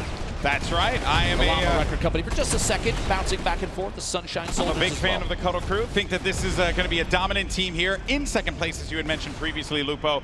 And a lot of our other teams, Chicken Champions, Little Whip, the Funky Fighters, as well as Raven's Revenge, not able to gain any points. Finally, it's going to be Little Whip making their way onto the scoreboard there. And hopefully they will be able to climb up, because the game is not out of hand just yet. No one's really been able to establish themselves in a very firm lead here. There you can see Courage along with our golden ticket winner. The other golden ticket winner is actually going to go in for the fight. I believe that's actually going to be, I want to say, yeah, that's Ambush King Daviero who's going to be in the action, but then Courage JD able to take one down, and he finds himself another. And that is going to clear out this objective and allow them to hold it down. And remember, you do have builds. You get Siphon from health and builds. You get a little bit of that to be able to protect your VIP. Gosh. Courage going absolutely massive there. For just a moment, I think he defended the blue control point like it was an all-you-can-eat chicken parmesan buffet, but does go down eventually. I think he picked up 9 eliminations. Meanwhile, the Sunshine Soldiers, your VIP on the screen, Lost Kings. You see a little note there. Robert Abisi and Nick Shanholz named themselves Lost Kings because they felt lost when they first moved to LA. Kind of poetic that they find themselves back here at the Forum right now. That's right. This venue is very historic. A who's who. A name list that I honestly was blown away by when I walked down through the halls of this venue, and it's been really fun to be here and be able to call some Fortnite. Now, here's the thing, folks. We are pretty early in this game, and Fish Fam have looked very strong. Remember, Fish Fam is going to be Mooselk, Vicstar, as well as Mackenzie and Confimus, their golden ticket winner. So they're holding on to that lead, but it is going to be a very fragile one. And we're also going to have some of the Little Whip Warriors now pushing on forward. This is going to be Phantoms, the other duo that we have playing in this competition. This play actually just moved them from, I believe, 5th all the way into 2nd place. And 1 or 2 more ticks, they're now in 1st. Little Whip Warriors taking over up top. Cypher PK defending his team's honor. You see Lachlan And the Phantoms on your screen as well. Meanwhile, their golden ticket winner sitting on 3 eliminations currently. Laser Beam, though, Impulse Grenade. Keep in mind a couple notes about this game mode if you're watching. There is no fall damage, so while Impulse Grenades are excellent at clearing off a control point, it does not mean they're going to pick up an elim for that. On top of that, every single player, the non-VIPs, start with 5 total possible builds, so 50 wood in their inventory. And on elimination, they're picking up 58 Fear Shield and 25 wood, so kind of 2.5 builds per elim goes straight into the inventory. So there's not a ton of building opportunities. You need to be very particular about where you put what. You see here. There's a lot of builds being laid out now, Lupo. And this is something I don't think we've seen before when we've reviewed this game. Yeah, Cuddle Crew, no shocker there. And if they hold down, and look at the way that they built the fort around here, but Phantoms is going to push on in, and they manage to shut him down. Xavier Woods hitting him with a good old-fashioned clothesline along with the Ghost duo. The goal here, I think, the idea is that they're going to take ownership of this control point entirely until that timer ticks over. By the way, you want to hit that little bit of info up there? Wait, top left of your screen. Oh, yes. Xavier Woods, American professional wrestler. This guy, yes, he is actually in 6 video games. He's also a multi-time tag team champion. And he's got a pretty decent YouTube channel. I need to be honest with everybody, just so they know the truth. You were fangirling so hard before he got here. You love to see it. Hey, man, you know, I've had the opportunity to hang out and work with Xavier Woods in a ton of events in the past. Dude is a genuine gamer. He was actually playing Fortnite on his Switch, getting ready for today. That was how hardcore he was about all of this. And then I told him, hey, buddy, you're actually going to be using the Infinity Blade. He says, you know what? I'm going to finish this game out anyway. He proceeded to get eliminated immediately after. But it's okay. We'll gloss right past that one. It's perfectly fine. Score update, though, for everyone. 309 for the Fish fam currently. That is looking great for Mackenzie Borg and his squad, excuse me. They're nailing this map right now. Mackenzie's sitting on 2 eliminations. You see that elim count in the bottom left. Their golden ticket player currently not in. You have to wait for those respawns. And if you do see anything here, if you're here at the forum, if you're watching online, no matter where it is, please do me a favor. Use that hashtag Summer Block Party and share the fun with everybody involved, because you will not see an event like this again. It is insane here. Yeah, very different format from what we're usually treated to when it comes to a Fortnite event. We're always taken to the island and jumping out of the battle bus for some good old-fashioned Fortnite, but this time around, Station Showdown is going to be the battleground where these players will take the stage. Little Whip Warriors, this is going to be Phantoms, and I think I'm very impressed, I would say, with Phantoms picking up quite a few eliminations. Oh, man, and when you have that Infinity Blade and you get caught in that animation, you can't, it takes a while for it to conclude. And if you manage to play a little keep away there, Lupo, you can punish the Infinity Blade player. So the VIP, while sure they're going to be very powerful, they're not, they're not impervious to pain. They will get hit if you play your cards right. You're trying to tell me that you can eliminate the player with the sword in their hand? I don't believe you. I'm kidding. 8.5 minutes remaining in this match. Keep in mind when that timer at the top does say 7, that 4th control point worth 4 times as much as the other 3 will open in the bottom middle, and expect chaos almost immediately. It's going to be insane.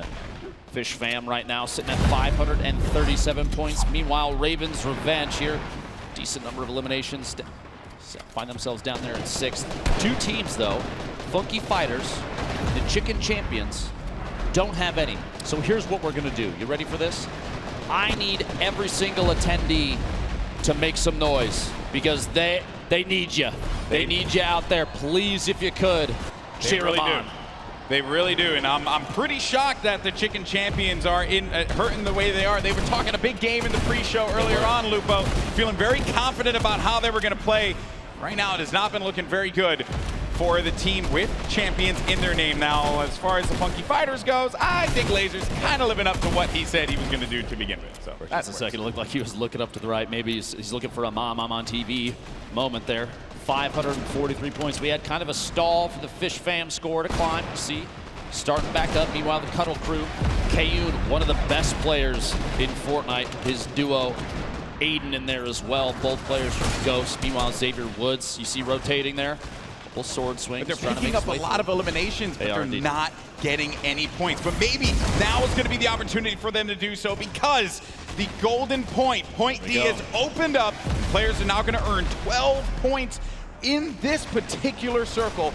If they do manage to get in there, they can really get control of this game. It's actually blowing my mind that we've gone 15 seconds. There we go. The golden ticket winner from the Funky Fighters. The Llama Record Company making their way into the middle. They don't get points alliteration on that name. I know, that is totally throwing me off. Dear Fortnite, why now? Why now when we're casting in front of all of these people? Big Star Musa, solid number of elims, holding it down up top for the Fish Fam, still climbing. You see the bottom right corner of your screen, by the way. Every 1 second of VIP is in one of those top 3 circles. That's 3 points per second. If they're holding the bottom middle, it's 12, but it's got to be uncontested. Xavier Woods saw a chance and goes in. Jordan Fisher, the Llama Record Company, they're in second place. Look at him crouching behind the walls, the little tiny builds. He can't build himself, but his teammates can, and that's the plan here, is to try and take ownership of the bottom, not stay exposed. They got a lot of value out of that, though, Lupo. They're going to go up to second place. They will be at 660 points. Now, Xavier Woods is going to get back in there, and look how fast those points are going to start to climb. Might be able to pass the Sunshine Soldiers if it all works out for him. Jack Dylan Grazer goes on in there, is going to get neutralized right away. And there are so many players circling around it, just focus firing down low and not allowing anyone to get any kind of footing in there. Even if you put down a build, the wood builds are going to be so weak. You have to double layer them, but you don't have the builds to do it. And then you have the Fish Fam continuing to earn points. One of the most important strategies I think we're going to see develop over time is you're going to have teams start coordinating their attacks simultaneously, because if you trickle in, if you send 1 or 2 at a time, if you run into a full team of 4, things are going to go south. Chandler Riggs flying through the air, looking for a lunge on the team from a distance. He's trying to make some moves there.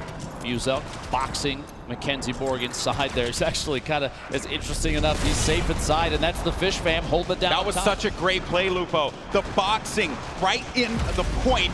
No impulses are going to send you out of there. You're protected completely. It's something that, while the impulses are phenomenal to be able to utilize it, wipe people away from a point, you can't do anything if a build's going to be up at that moment.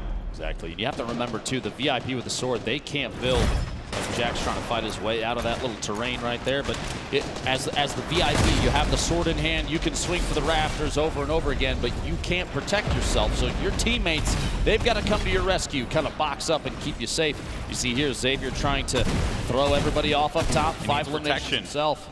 He needs protection, and his teammates are not going to be around him, and he's going to get picked off. Kayun, by the way, with 25 eliminations currently, but they're not on the scoreboard where they need to be. Down low, though, Jordan Fisher, Courage, Loserfruit. They're going to be tucked in the corner. They're going to win the game. This is it, and they pick it up.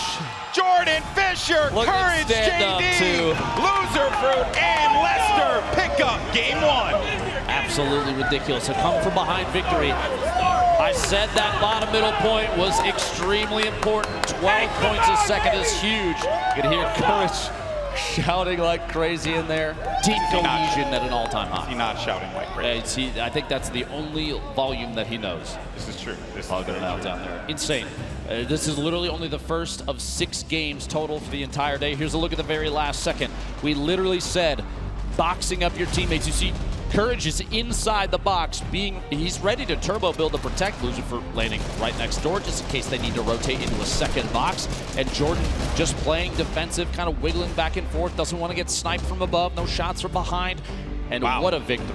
And I think what was also really clever about that, too, is I know that they were putting down a lot of shots. And one has to wonder if they were trying to pick up as many eliminations as they can so they can get to 25 builds each elimination that they get from the Siphon. And then at that point, they could send Jordan down there and then start to just turbo build and hold the wall so that Jordan could just be uncontested and not have to deal with any of that pressure. And also, another thing too is that any VIP could just get in there and challenge it or just stop them from earning points, but no one was able to do that in time. They pick up game 1. And what a start to today's action. Pretty cool. Big moves there. You have to remember, though, there's still 5 more games. That's going to be 5 points for placement for that team, and the trickle down 5, 4, 3, 2, 1. So it's still anybody's game. That's the first one down. That's right. Plus, now we're going to see teams start to develop new strategies. This is a totally new game mode. None of them have seen it before this, so everything is kind of off the top of their heads. I saw Lachlan actually turn to his team and start to like strategize. Like you know, there's a lot of people out here, and I know there's like this common misconception that, you know, some of the Fortnite personalities and stuff, especially the ones that just create content on YouTube or Twitch or wherever, you know, maybe they're not as competitive. But here's the thing: once you get on that stage, once you get in the action, you get competitive. That's how it works, because no one wants to go out there looking like some buster. You don't want to lose, you know, like that's not fun. And you don't want to have Courage just yelling at you the entire time, right? Because that's not fun. I mean, that you have to deal with that on a daily basis. That's my life. Yes, and you look at him, he's so stressed. In any case, we're gonna go down to the floor now. We got Pookie standing by with one of our competitors. Thank you so much, guys. I am here with our first game winners. Guys, congratulations! Must feel amazing to take game one out of the hands of your competitors. Courage, I gotta ask, how does it feel to be up here right now? You know, it's great being here at the Fortnite Summer Block Party. The arena is incredible. Epic did such an incredible job, but the best part of this is my team. Everyone's so willing to work together. Everyone's calling out, you know, Jordan Fisher, Loser Fruit, Lester, our golden ticket winner. We have communication unlike any other. Honestly, every other team here should be aspiring to be us, because not only are we incredible in-game, but we're all very gifted and talented dancers and singers too. So it's whatever though. Great first game. I'm proud of my team. They carried me. GG. Well, that sounds like a really great time. You're not gonna have to do any of the heavy lifting today, so that's great for you. So Jordan, I just want to kind of talk about, you know, you guys were in second place a lot of that game. You just came right up from behind at the very last second there. What happened? How did you guys pull that off? Clutch factor, really. Clutch factor. That's the biggest thing. As an honorary member of the Girthquake squad, I just have to rely on clutch factor. And looking to my left and seeing Loser Fruit, seeing Jack, seeing our new friend Lester, I just knew that it was the right time to push where we needed to push, and that's what got us right here. So we're planning on doing that for the next 5 games, and really looking forward to continuing to talk to you. Well, I look forward to interviewing you guys again as well. Loser Fruit, I have to ask, you're here with some of your content creator team members. How does it feel to go up against them? Sorry. How does it feel to go up against some of your team members here? Oh yeah, no, it's good. I like seeing that Fish fam actually lost when they were winning the whole time. Imagine choking from being so far ahead. That must suck, Elliot. What? Yeah, that's all I have to say. Perfect, thank you so much. And Lester, congratulations for being here. How does it feel? Oh, it feels awesome. I feel honored and blessed to have such a great team. Like Courage said, the communication is awesome. So we're gonna keep winning and going to the finals, baby. I love the positivity on this team. Thank you guys so much. Good luck in your next games. Back to you guys on the desk. Thank you so much, Pooks. And actually, fun fact about Lester, you know, he's a dad. So everyone, happy Father's Day to Lester, right? And also to you as well, you know, so there you go. I both have my own child, and I'm known as the Fortnite dad. So yes, that is very true. You are the father of all these people here. You'll love to see the interaction between the team there too. A couple little shots from Loser Fruit at her mates there. Yeah. Meanwhile, you know what they say: it takes the power of 3 to carry Courage, JD. So there's a strong trio there at his side. Yeah, and I would be remiss if I didn't mention the fact that this Aussie, you know, just banter, right? Oh yeah. There's a lot of friction there, right? I'm a little concerned about that flight when they have to. That's a long flight, guys. I don't know, man. I can tell you from my experience going down there not too long ago. Oh, yeah. It's nothing but friendship between them. I promise you that. I And that's know. one of the things about the Fortnite community I think that I love. That every single person in here is here just to have a good time. That's right. It's all about positivity. Plus, today and tomorrow, it's all about charity. So that's very, very important. But if you happen to talk some trash along the way, that's okay, right? We like it. We live for that stuff. Okay, so while game one was incredible, there were some big moments from there. So let's send it down to the floor as we have Sundown standing by to break down some of the action that we just saw. Thank you so much, Lupo and Golden Boy. And I mean, are they really your friends if you don't tease them a little bit about their Fortnite skill? Love you there, Zeke. But we're gonna take a look at some of the gameplay we just saw in the past match and what enabled these players to be so good and so successful. So first, we're gonna hop on board with the Cuddle crew. Aiden, again, one of the only players who has qualified for the duo competition for the World Cup on a controller. You can see them putting on a clinic here. They far and away had some of the best slaying numbers, but weren't quite able to turn it into objectives. And you can see how they set up a veritable base on these builds. We're constantly trying to get the eliminations to top back up on the siphon. You can see them there racking up and getting them and continuing to roll through so many of these multiple elimination exchanges going on. And I mean, this is what the Ghost Gang is known to do. Kayun and Aiden just running through, challenging over and over again, taking 1vx situations like it's no problem, putting shots towards the middle, using the impulses to get themselves right into the fray and continue going, but again, was not quite enough to take it home. I'm incredibly interested to see what other strategies will be broken out. Just like Laserbeam and his team, they said they had a secret strat. It was that cartwheel emote all the way from spawn, all the way up there, but then of course, the Fish Fam had to come through and ruin that little bit of fun. It's all about fun, the gameplay, and continuing showing off your creative prowess. But that is it for match 1, and match 2 is about to get started. So we're gonna throw it back up to Lupo and Golden Boy at the desk. That's right. Everyone forgets about me, it's okay. I would never forget about you, GB. I'm excited to be here with you. The Forum, we're in LA. So the cool. weather is beautiful. Yeah, it is. I mean, I haven't been outside like at all. We've kind of been indoors like this entire time. And you know, it's been a little dark out in here. So I don't even know what sunlight looks like at this point. We've just been in here. But, you know, it's setting up. How about this? How about this? Okay. I'll bring your mood back up. Ladies and gentlemen, we have game 2 ready to go. I need you to make some noise, please. Oh, you can be louder than that. Come on. Okay, so that was more like a Golden Boy reaction. It So was that's a little okay. bit, Yeah, it was a little bit. It was a, no. If that was a Golden Boy reaction, I hate to say it when I say it, and then everyone's just like, yeah, whatever. You know, but the good news is, folks, Lupo is right. The next game is going to be starting in just a little bit. Game 2. I hope everyone's enjoying the Creative Showdown. The countdown is on your screen, and now it's time to jump right back into the action. Game 2 underway. Let's see if Courage JD and his crew, Jordan Fisher, can come out on top. The Llama Record Company. Is this going to be a back-to-back victory, or will we see someone else take that top prize and the 5 points that come with it? You can see all your VIPs on screen once again. And also, another note for our friends that have 2 players, they're actually swapping out each game. So Phantoms and Lost Kings will be swapping players out each game. Exactly. Here we go. The Sunshine Soldiers holding it out up top. Lost Kings, Madison, Pokimane, and their golden ticket winner at the top. Keep in mind, on the top middle of your screen, the timer. 14 minutes to go. It's a 15-minute match total. On your screen, Pokey. Hold it down, impulse nades in hand. Gotta look out, Chickens coming up from behind.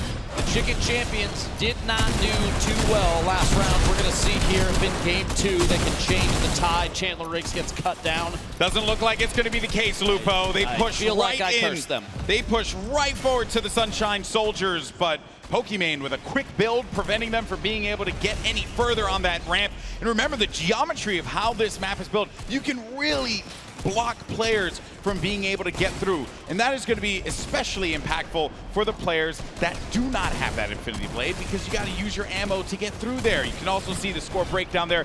So Llama Record Company was able to come away with 5 points because they won game 1. And at the end of it, we're going to tally all those points to find out who is the Creative Showdown champion.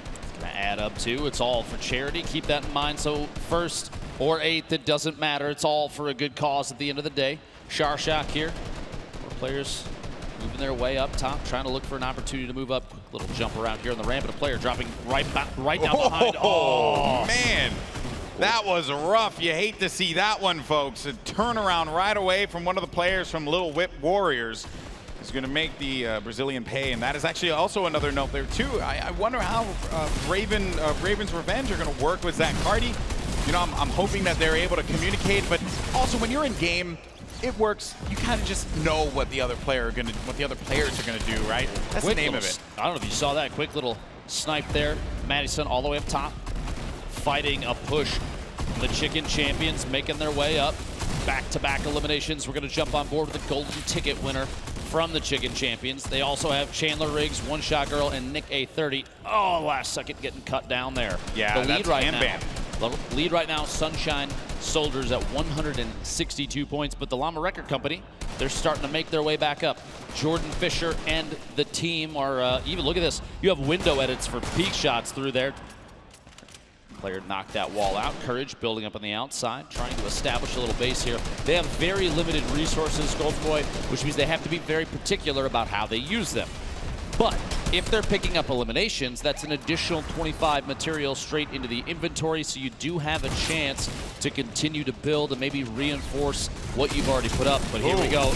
Sunshine Wings from the side. Sunshine Soldiers once again are going to push in there, and the Chicken Champion's right behind. Negate 30 is going to get caught, but manages to stay up. You're going to have Chandler Riggs pushing on forward. He manages to cut down one to size. Jordan Fisher going to be in a 1v2, but will have the support from Courage. Courage going in for the help, takes out One Shot Girl, and it's going to come down the Courage, but it's Chandler Riggs who gets hype, picks up the elim, and the Chicken Champions are looking to climb the leaderboard.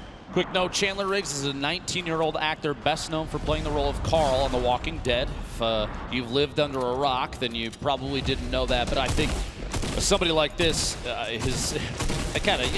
everybody knows. Also competed last year. He did indeed. Our Fortnite Pro-Am, got 3rd place with Kitty Plays, and as she had mentioned, hopefully looking to see him in the top prize this time around and taking 1st place. Who knows, though? It is truly anyone's ball game, and Raven's Revenge have now managed to climb all the way up. And earlier on, it was all Sunshine Soldiers. Even the Llama Record Company had some shining moments, but Raven's Revenge seemingly coming out from the shadows. Raphael sitting on only 1 elimination. That little quip there, very, very well done, Golden Boy. Thank you. We've been doing this for like 30 years. You have to keep in mind, Raphael, he doesn't need to push for eliminations, although right now would probably be a good time, and he actually does get a solid lunge, almost that elim, can't quite pick it up. But eliminations in this game mode, they don't actually get you any points. It's all about having your VIP in the control point at the top of these 3 towers. And Team Evolve, when they built this, they knew that that was kind of the goal, to focus on team cohesion and support.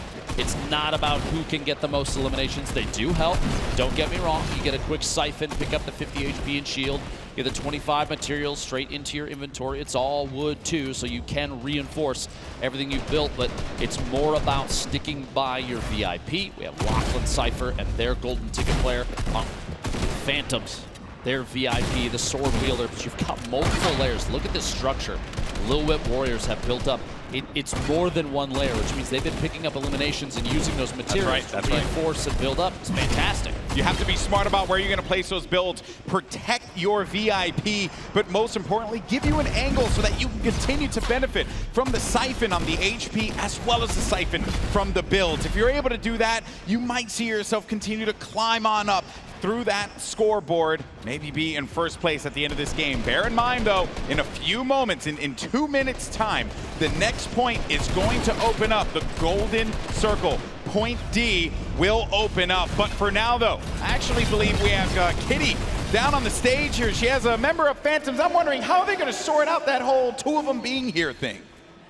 Hey, Golden Boy, yes, I'm here on the floor right now with Kyle that makes up the duo with Vinny for Phantoms. Now, Kyle, how did you guys decide who would be playing first? You know, I wanted to give it to Vinny. Vinny is a champion when it comes to Fortnite. I just started playing, but I wanted to toss it back over his way because they got a whole dynamic. We got a whole plan, a strategy we worked out. So Vinny's up right now. There's going to be some switch-ups coming up. All right, great. So how can you support your partner from the side even if you're not playing? Oh, I'm just giving him back massages. I'm telling him good stuff. I'm looking at the boys. I'm telling them they look good. You know what I mean? It's all about positive affirmations to win the game and get the dub. Oh, I absolutely love that. So going into the next game, how are you going to strategize differently than these guys? Look, right now we're just looking at the competition. We're still feeling each other out. They might have had their win over there. We're working on ours for right now. So it's all going to be great. It is going to be great, and I think we're about to get into the next zone. Thank you so much for talking to me, Kyle. Back to you guys at the caster's desk. Thank you so much, Kitty. You know, I like that, right? And as my good friend CD End of Third says, you know, just give him a back hug. You know, the back massage that goes a long way. Back hug, relieve a little bit of the tension. They are carrying a sword around. This is true. You know, the thing's got to be heavy. It's a heavy blade. It's a heavy blade, and there you go. So now, look at him. Look at everyone starting to focus around, and Pokimane, she's getting all up in that business. You're also going to have Maddie lingering about. Manages to take out the VIP there. Jack Dylan Grazer there. Looking for the quick hunting rifle shot. Maddie, a great player, but unfortunately so many players are going to be looking at her, so there's not much that she could do in that instance. This is a much different mode to play. If you're used to traditional competitive Fortnite, it's more about protecting and strategy and waiting till the right moment. Players in this mode are way more exposed, with the exception of, look, Lachlan, Phantoms, and player from Lil Web are just hanging out on top. They're there you getting go. in there. This is the push in. I think they saw. Oh no, their VIP actually flew out. Phantoms has to get in there. He has to get in, but he's on the other side. He cut down his teammates. What he doesn't know that his teammates can actually edit that. There we go. And allow him to get in. All right, so he's going to be inside. They have to protect him here, and this is now we're going to start to earn a lot of points. They're climbing that leaderboard, Lupo. I think they went from 6th all the way to 3rd, and they're still up in the middle. It was contested for just a second, but now it's not. Look, they're going to overcome the Cuddle Crew here in just a second. All the way at the top, though. Ravens The impulse doesn't stop them. The impulse did not stop them, Lupo. It actually kept them in this because the builds were there. They managed to benefit so much from Point D opening up. They're at 483 points and counting. They're going to overtake Raven's Revenge any moment now, but finally, Loserfruit pushes on in and is able to stop that miraculous run that Lil Whip Warriors managed to put together. It might be time for the Llama Company to take over. Keep in mind, this inner circle is worth 12 points a second for your VIP when uncontested, and Jordan Fisher is swinging repeatedly. Here we go, holding it down in the middle. We might see a climb now. 444 points, taking 3rd place. The Llama Record Company overcoming all odds down there in the middle. And I think Courage is going to be playing patrol. He's going to linger about, pick up some eliminations, get some more builds, and then jump on down. This is insane. They're starting to make the climb here, Lupo. They're at 600 points. And Xavier counting, Woods. but Xavier Woods goes in there, but he does not have enough to stay in the fight. And it's going to end up paying dearly for that one. A valiant attempt there. Loserfruit finally goes down. And then another thing to note, there's a lot of builds that players can recycle there and try and continue to use their advantage in those neutral points. Your enemies potentially built up a fort as you push your way in. They don't have a whole ton of material, but you can take advantage of it, use it on your side. Meanwhile, Vicstar and the Fish Fam up top, sitting on control points. Jordan Fisher, he's getting more points. Finally, he's going to get stopped again, and Loserfruit's kind of deja vu. They were both down there trying to hold down Point D. They end up getting shut down finally. And now, Lil Whip Warriors are going to be inside of the point, but they need Phantoms to get there so they can start to earn. I want to just make a quick note. Raven's Revenge is sitting in the B control point up top. What looks like unchallenged. They're in 1st place now, and I don't think anybody's going up there. Well, it seems like Jordan Fisher and the Llama Record Company are going to be in there again. They're gonna pass this for sure. I mean, wait a minute, he ends up getting thrown out of there, and then players now, the impulses, because there's nothing there to protect them. Look, Raphael's not even moving. Someone needs to stop them. 840 points here in a second. They have a lead in 1st round. 4 minutes remaining. Somebody's got to go after that before too long. Otherwise, the fighting in the bottom is going to cause too much commotion. The chaos, no one's going to be able to pick up the points. It might be a victory royale for Raven's Revenge here in a second. We'll see. Less than 4 minutes now. Yeah, Raphael, like no one's around him. No one's up there. No one's around him. No one's paying attention to the point that they're controlling, evidently. But Fish Fam gonna push in, maybe get some protection there. They don't have their VIP, and here he comes. Mackenzie's now gonna be established inside. Jordan Fisher goes in there once again to try and benefit from that 12 points, but this is insane. I can't believe what I'm seeing. Finally, the Cuddle Crew is going to challenge this. Oh my gosh, that almost became one of the biggest upsets, literally by sitting and not moving. They don't have long to go though, Lupo. 9:42 left. That's close. 9:42 total to 1,000 right there. This could very well go to Brazil right here, right now in game 2. The Llama Record Company, a couple ticks in the middle circle there. Jordan Fisher, Courage, JD, Loserfruit, and their golden ticket player maybe making a move. A close 2nd place. 3 minutes remaining. Lil Whip Warriors are climbing as well. They may have ownership of one of those top control points, and it may be uncontested. It's still going up. It just stopped right there. Cuddle Crew are actually going to be in the middle. Cuddle Crew are going to be in the middle, and no one's stopping them. And they're gaining points, and they're gaining it fast. They managed to get to 4th. They're going to be in 3rd, and they're going up now. The Cuddle Crew finally are going to start to get challenged, and Xavier Woods is going to get picked. Which means no more points are going to be earned for the Pink Warriors there of the Cuddle Crew. Go sitting up top. Again, Raphael unchallenged, 960 points. Ladies and gentlemen, make some noise. This could be the end of the match. No one is going to stop them. No one's looking for them. They're in the shadows, unseen, and they will have their revenge. The Ravens' revenge. GG. unbelievable that they were able to just sneak on in and steal that away from everybody else. Honestly, what a ridiculous move there, and it ended up paying off. You see them cheering each other on down there on the floor. Now, I have to say, the decision to not go for that D control point, 12 points a second is big, but it's not required, obviously. Yeah. They had the opportunity to sit up top. There was a pretty substantial fort around them too, and they went basically undetected. Look at the smile on Raphael's face, He's the so excitement happy. there. He's so happy. Also, Patriota, 20 eliminations in that game. Sharshock with 14 eliminations. So they were slaying around, protecting their VIP. And that's why they were able to snag that victory. No one expects the Raven, nevermore. I don't even know how to reply to that, Golden Boy. You are the worst. I'm proud of myself. You should be. That was excellent. Game 2 certainly brought us some intense moments. I thought Game 1 was ridiculous with Jordan Fisher jumping in to the zone, just catapulting his team to victory. But this time around, it was a sneaky plays of Raven's Revenge, and no one challenging them. And all the players are going to be wearing the skins of the character and the team that they're representing. So you have to identify where they are. You got to look at the scoreboard and realize maybe we should be challenging Raven's Revenge and not allowing them to be able to get any more points. Like you have to stop them right at their spawns, I would even imagine. But keeping your eye on the score, a big note there, it's just the VIP that matters. So if you can eliminate that sword carrier, you know that team's not going to score any points until they respawn and come back into the match. This is very true, and we're going to continue to highlight it and talk about the incredible plays that we've seen. But for now, let's actually send it down to Kitty, who's going to be with our winners. I am up here right now with these guys. They were just telling me how much energy they feel after that victory. You guys did such an incredible job. I saw you all protecting your VIP. Yeah. Who is coming out as the leader of the team right now? Oh man, it's difficult. I think everyone's just giving calls there. At some point, he was giving the shots, I was giving the shots, he was giving the shots, so we're just like a team effort that we're doing, but it's just insane. Oh, it is insane. And I could see the reaction on your guys' faces right when you won. So there is that 4th point that comes available. In the center, it has extra points. Why did you decide not to go for it? Yeah, what do you think? You're the luck charm. Me? I think we wanted to play it safe and just try to get the slow points. And the closer we got, the less English these guys start speaking. Yeah. So I just try to pretend I know what they're talking about. Yeah. I was just the one that should be protected. I feel like an Avenger protected by these guys.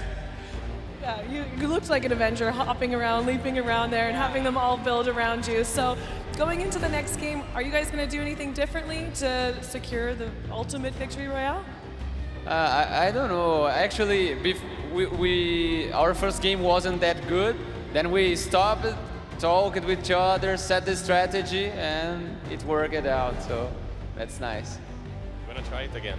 Yeah, see if it works again. I don't know if they can listen to us. Don't listen to us, please. Yeah. Yeah, you guys might get a little focused now that they know your strategy and you came out so strongly.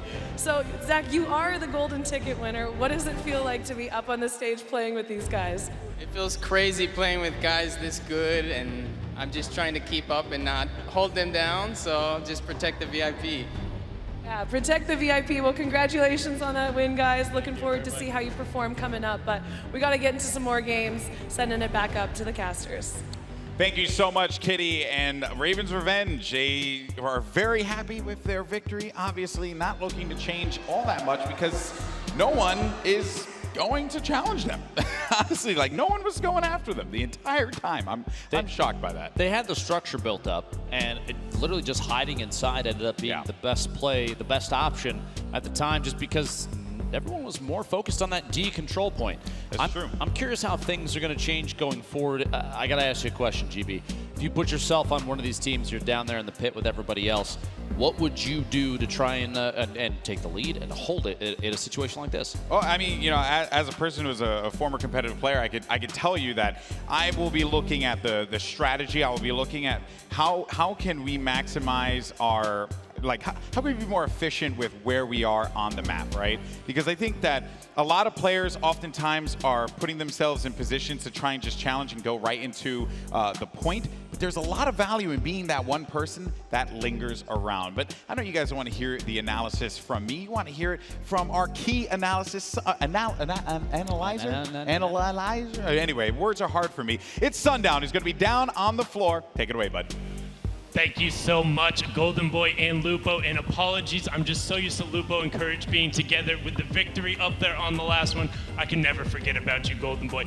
Just like the chicken champions are making sure no one can forget about them, we're going to take a quick look at the team and how they were able to improve from Game 1 to Game 2 and what the VIP gameplay looks like. So right here you can see all three of them pushing up, and they go all at the same time. And then Chandler is leading the front, actually using that siphon to make sure he stays up there and grabs a quick 4-piece all of a sudden from 0 elims up to 4. Now again, ended up leading the pack, but you can see the chickens constantly roaming together, making sure they don't get thrown right out of the roost. But Chandler leading the fray, and you can see him so close. The reaction there in the bottom left-hand corner, and then utilizing the slam to make sure he navigates correctly around the platform and knocking the players off. And you can see him right there giving a big let's go. And one thing I want to note, he does this so well. He hits the vent, and then it's 2 of those left click hops. He is the only VIP who we've seen doing that so far and getting himself up onto the platform right away. Incredibly well done from the Chicken Champions and their ability to push forward from Game 1 to Game 2. A really big improvement, and a lot of other players are going to look to mimic that as we move into Game 3. Now back up top to Golden Boy and Lupo. Take it away, gentlemen. Thank you so much, Sundown. I love you, so I appreciate that. And yes, some fun moments in that game that I think a lot of players will certainly like break down when they get, if we ever manage. So I want to play this game like every day. I want to play this game mode every single day.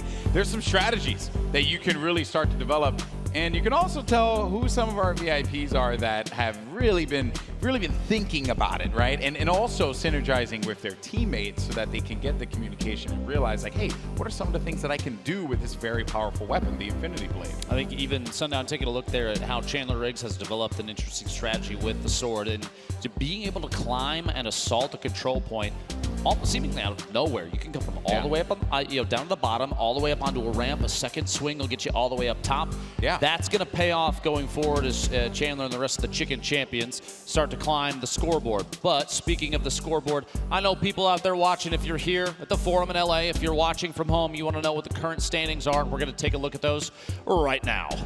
He called for it. No, did he? Look at that. There you go. You have the power. You have the power. Okay. CGB, I could do it too. There you go, buddy. All right, so it's going to be the Llama Record Company in first place with 9 points. Raven's Revenge, after that victory, will have 6 points. And Fish Fam have been hanging out in the middle ground. They'll have 5 points. A big game from them. Could see them climb all the way up to the top there. And then Funky Fighters, they get a point for each game. Funky Fighters have been Struggle City, population 4. They're going to have to get it together. Somebody will get them a pat on the back, too. Yes, I'm sure. yes.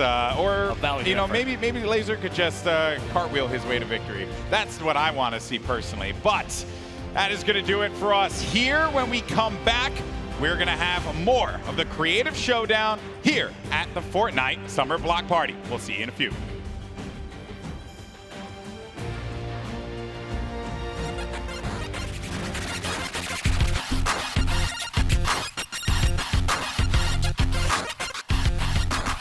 Welcome to the Creative Showdown. This brand new map is a collaboration between Team Evolve and Epic, made specifically for this event. Now let's break down how it all works. For this very special event, we are bringing you an exciting King of the Hill style game built in Creative by Team Evolve. 8 teams of 4 players will start at their home base on the edge of this massive flying city. Together they will push 3 capture circles, racking up points by holding them down for their team. As each team heads toward the capture points, they'll need to protect their team's VIP, who plays a key role in this game mode. If they get eliminated, they'll respawn at the team's home base. The VIP is the only player who can earn points for your team while in the capture circle, earning 3 points per second. They are also the only ones who can wield the Infinity Blade, which deals massive melee damage and enables the wielder to jump incredible distances. It's the rest of the team's job to make sure the VIP gets to the capture circle and stays there as long as possible without being eliminated. With 3 capture circles across the map, teams have to strategize to figure out which point they'll be able to hold. Pay attention to your surroundings, because if lots of teams are fighting for the same point, there could be an open circle elsewhere. Hold up. Did I say 3 capture circles? Actually, there's a 4th one. Partway through the match, the 4th capture circle in the center of the map will open up and will award 4 times more points per second than the others. But with high reward comes high risk. After each match, teams will be ranked based on how long they held the capture circles and earn overall points based on their rank in that game. Those points will be added to an overall leaderboard, and at the end of 6 matches, the team with the most points wins.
The behemoth threat looms from beyond the horizon. To stand against it, each of us, master and recruit alike, will choose our own path. Whatever it is you seek, every hunt offers the chance to earn glory, trophies, or at least a battle scar.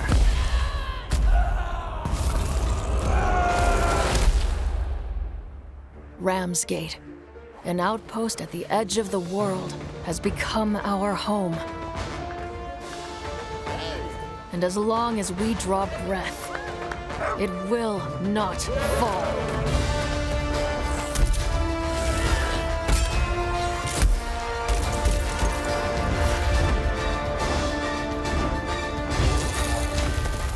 We have learned to turn the behemoth's unique, lethal power back against them. And we do it in style. The behemoths are changing, evolving.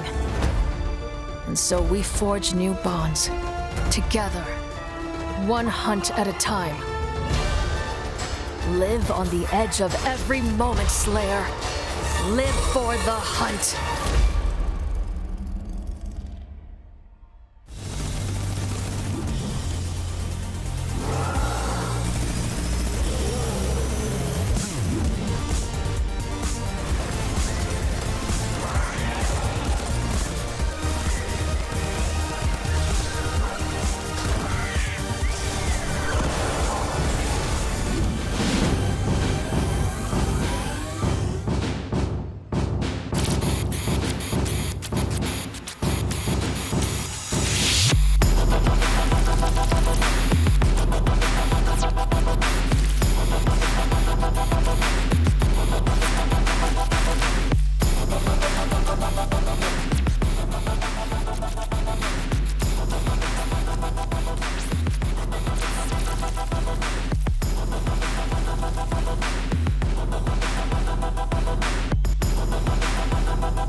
Huge shout out to our in-house DJ Mike Realm for spinning here at the Forum, a historic venue, and we're live for the Summer Block Party and Fortnite's Creative Showdown. Golden Boy alongside with Dr. Lupo. Once again, we had some crazy games in games 1 and 2.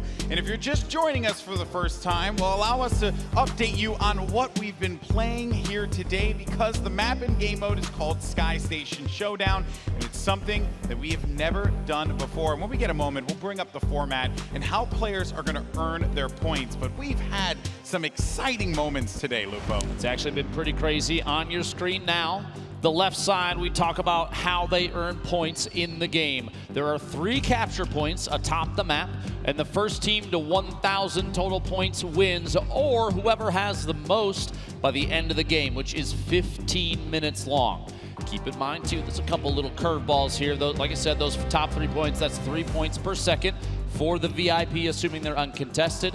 But after 8 minutes have passed, when there's 7 left in the match, the bottom middle point opens. That D point, the golden point, worth 12 points per second. The first team to 1,000 wins, but those have to add up somehow, and GB, if you wouldn't mind. That's right. So separate from what's in-game, out-of-game, wherever your favorite team will place, whether that be 1st, 2nd, 3rd, 4th, or 5th through 8th, they will earn points that go toward an aggregate that will determine who is the ultimate winner of the Fortnite Creative Showdown. And we had an update on the leaderboard earlier on. I'm sure we will bring that up later on in the show and get you guys up to speed. But in case you're wondering, it's going to be the Llama Record Company that will be in 1st place right now. That will, of course, be Courage, JD, Loser Fruit, and Jordan Fisher, along with their golden ticket winner, Lester.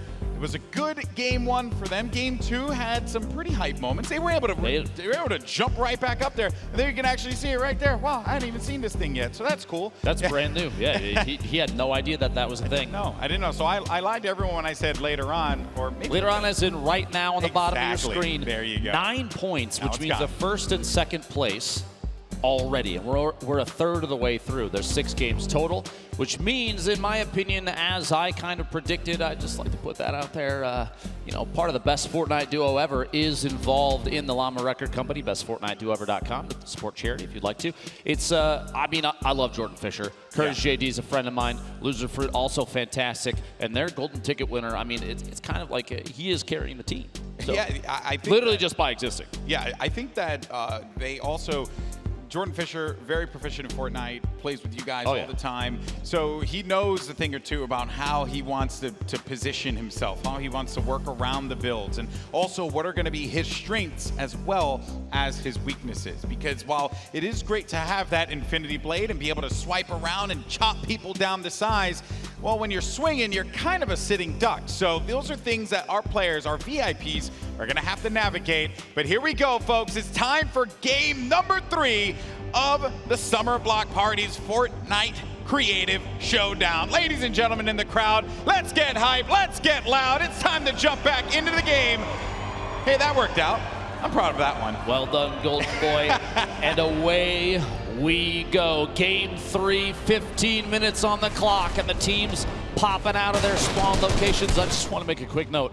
The fact that all the spawn locations are themed off the teams too is insanity. Team Evolve, big shout out there. You did an excellent job putting this together for the Creative Showdown. And I just want to put this out just yet again.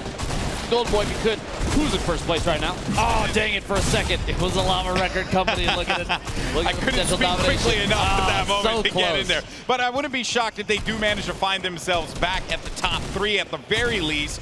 And as we look, the Chicken Champions, the Fish Fam, and the Cuddle Crew are going to be contesting for all of these points here. Lil Whip Warriors going up against Raven's Revenge. The Brazilians managing to pick up game number 2 in a very consistent fashion, holding the outer circles and not really looking to prioritize the golden circle right at the middle of the map. They were really focused on just keeping themselves going and letting everyone else scuffle down low. Early to mid-game, pretty important too. You build up enough buffer of points. You don't even necessarily have to jump down on the bottom, get involved in that chaos. But if you do want to get involved in the Summer Block Party, go to Twitter, use that hashtag Summer Block Party. Tag us in your favorite moments, especially Golden Boy. I want to see his phone explode on the desk, if you could, please. Yes, well, you know, my battery's kind of low, Lupo. I don't know if I could deal with that right now. That thing's not going to last too much longer. What is going on here? Is it? What am I looking at? Funky Fighters have opted to skybase in a creative mode? Okay. What is going on? I feel like this is the work of Laserbeam and Wildcat for sure. 100%. Look at it. They're setting up to drop in from above. This is ridiculous. In fact, look. I don't know if it's really. Watch. He's going to just. Here's what they're doing. Look. They're dropping in. Watch for the elim in the bottom. One of them might get eliminated, and they're resetting. They're resetting for more materials because you spawn in with 5 builds. Yeah, that's not going to work out. Unless he hits the shot right here. Oh, Do it. for it. Oh, valiant effort there. Well, I would have run off the stage if Laserbeam would have hit that snipe. But honestly, he said coming into this that shenanigans was kind of the goal. He doesn't expect to win. He's still going to earn the money for charity, $50,000 split between the 3. But man, you might as well build up into the sky and throw your body at him while you're at it, right? Imagine if they had just spent all that effort to build all of that around them. Someone just shot it down. You know, all those builds, all that effort. Don't suggest it. Somebody's going to hear it. I want to see how that plays out. Oh, man, look at this base over here. What's going on? Okay, pushing in. Takes Sharshak out. Raven's Revenge in 6th right now. Meanwhile, Lil Whip Warriors in 3rd at 93 points. And look, the Chicken Champions, we literally watched Chandler Riggs. Sundown talked about how his sword control has changed over time. They're holding 1st place at 213 points. They got it. I just want to point this out for the Lil Whip Warriors. They need to get their VIP in a secure spot. Chandler Riggs is going to be out in the open for the Chicken Champions. There will be a member of the Sunshine Soldiers. That will be the VIP challenging the fight. Ends up disengaging, and here comes the impulse nades. But when you're the Infinity Blade player, you can fly up into the sky and come right back into it. The problem is you have no support from your squad members, and you're kind of going to be by yourself in those moments, and an easy target for anyone that's swarming you at that moment in time. Jordan Fisher back again, takes down Madison. Jordan actually sitting on 9 eliminations right now, the highest on this team by a mile. If you didn't know, Jordan Fisher is a musician, actor, he's a gamer. He performed on Broadway in the Tony Award-winning show Hamilton. He was on Dancing with the Stars. He can sing better than me by a mile. He's better, actually, I have a theory that he's actually a government experiment set here to make the rest of the Fortnite players feel bad about themselves. Or he's just good at everything. Maybe Dr. Lupo, he's just like really talented. I refuse to believe that. Jordan Fisher actually eliminated. 11 minutes remaining in this match. Keep in mind at 7 left is when that 4th control point worth 12 points a second opens up. We've seen a couple different strategies. Sharshak. Oh, Sharshak jumps right out of there from the shadows once again. These Ravens Revenge, I mean, they're kind of living up to this name, which I have to be very remiss to say if I'm not making a bunch of Raven puns. I'm very proud of myself. This is why they brought you on the casting crew, Golden Boy. You'd love to see it. Oh, the impulse nades. Be careful about those impulse nades, man. And I think what the Cuddle Crew's golden ticket winner was actually looking to do there was really just play zone. Anyone charging on the ramp, they could use the impulse nades to just shoot them out to the side, and then they don't have to worry about that. If you want to get a coordinated push, you don't have many options. You can build up, but you don't have a lot of builds to work with. So there's really only those 2 ramps on the sides that you have to be mindful of. And a scoreboard update for those of you out there, you can see 267, and it's going back and forth for the Chicken Champions and the Little Whip Warriors. Xavier Woods gets the better of Mackenzie, but it's going to be our golden ticket winner for the Fish Fam, Confamous, who gets the elim. 9 minutes and 40 seconds remaining. Solid lead building right now for the Little Whip Warriors at 330 points. 30-point lead and growing. The Chicken Champions, Cuddle Crew in 3rd, the Fish Fam in 4th. Llama Record Company in 5th, our current point standing leader.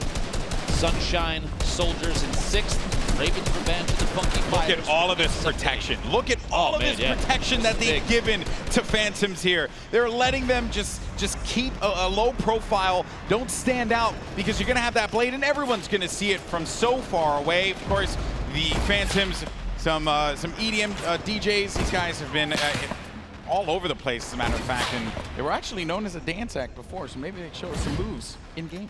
Can't wait to see you. You got to put some moves on too, Golden Boy. Legend has it. You're a fantastic dancer. We'll have to see that after the show for sure. I think you're confusing me for Jordan Fisher once again. I get it. You have a man crush. It's okay. Maybe a little bit. Listen, okay, just because he's part of the best Fortnite duo ever.com doesn't mean that it's a man crush, Golden Boy, okay? Relax. Meanwhile, Little Whip Warriors only 2 eliminations, but picking up big points for the team. They're up to 492, almost past the halfway mark. And we're a minute and 30 away from that final capture point opening in the bottom. You've got a couple teams respawning right now, making their way back in. This control point, the green one, all the way up top. Look at the fort that's built around this thing. So many materials have been used by multiple teams that someone just needs to make their way up and take ownership of it. Attempt to push up top. Jordan Fisher still alive. so weak. Oh, one shot from Yuzup could spell the end here. We'll see. Flying off, landing down to the bottom, making a move here on the blue control point. There's a whole team up top. Jordan, this might not be the play. Yeah, that was a rough one. I have to applaud the ambition there, but even with the Infinity Blade, you still got to get, I think it's going to be 2 hits before you're able to eliminate any of the players, especially the VIP, who's going to be very healthy. It's not easy to do there, but he had to get a reset, go back to his teammates. Now they need to regroup. Currently going to be sitting in 5th place. Your current leaderboard, or I should say your leaders right now, the overall standings, which are going to be the Llama Record Company. I can't believe how long player from Lost Kings survived at the top of this red control point, literally dodging swings from Xavier Woods until he got cut down. But look, Jack Dylan Grazer is sitting on top of that last control point. He's always coming up with something. He's got 8 seconds. He's just going to wait. He's always coming up with something. He's going to fall right onto the point. Imagine if somebody looks down and snipes him right now. Yeah. Just wait. Biding his time. Dropping in. Here we go. The Funky Fighters, their first points on the board. No! He gets cut down. A valiant effort. Yeah, meanwhile, his teammates, What am I looking at right now?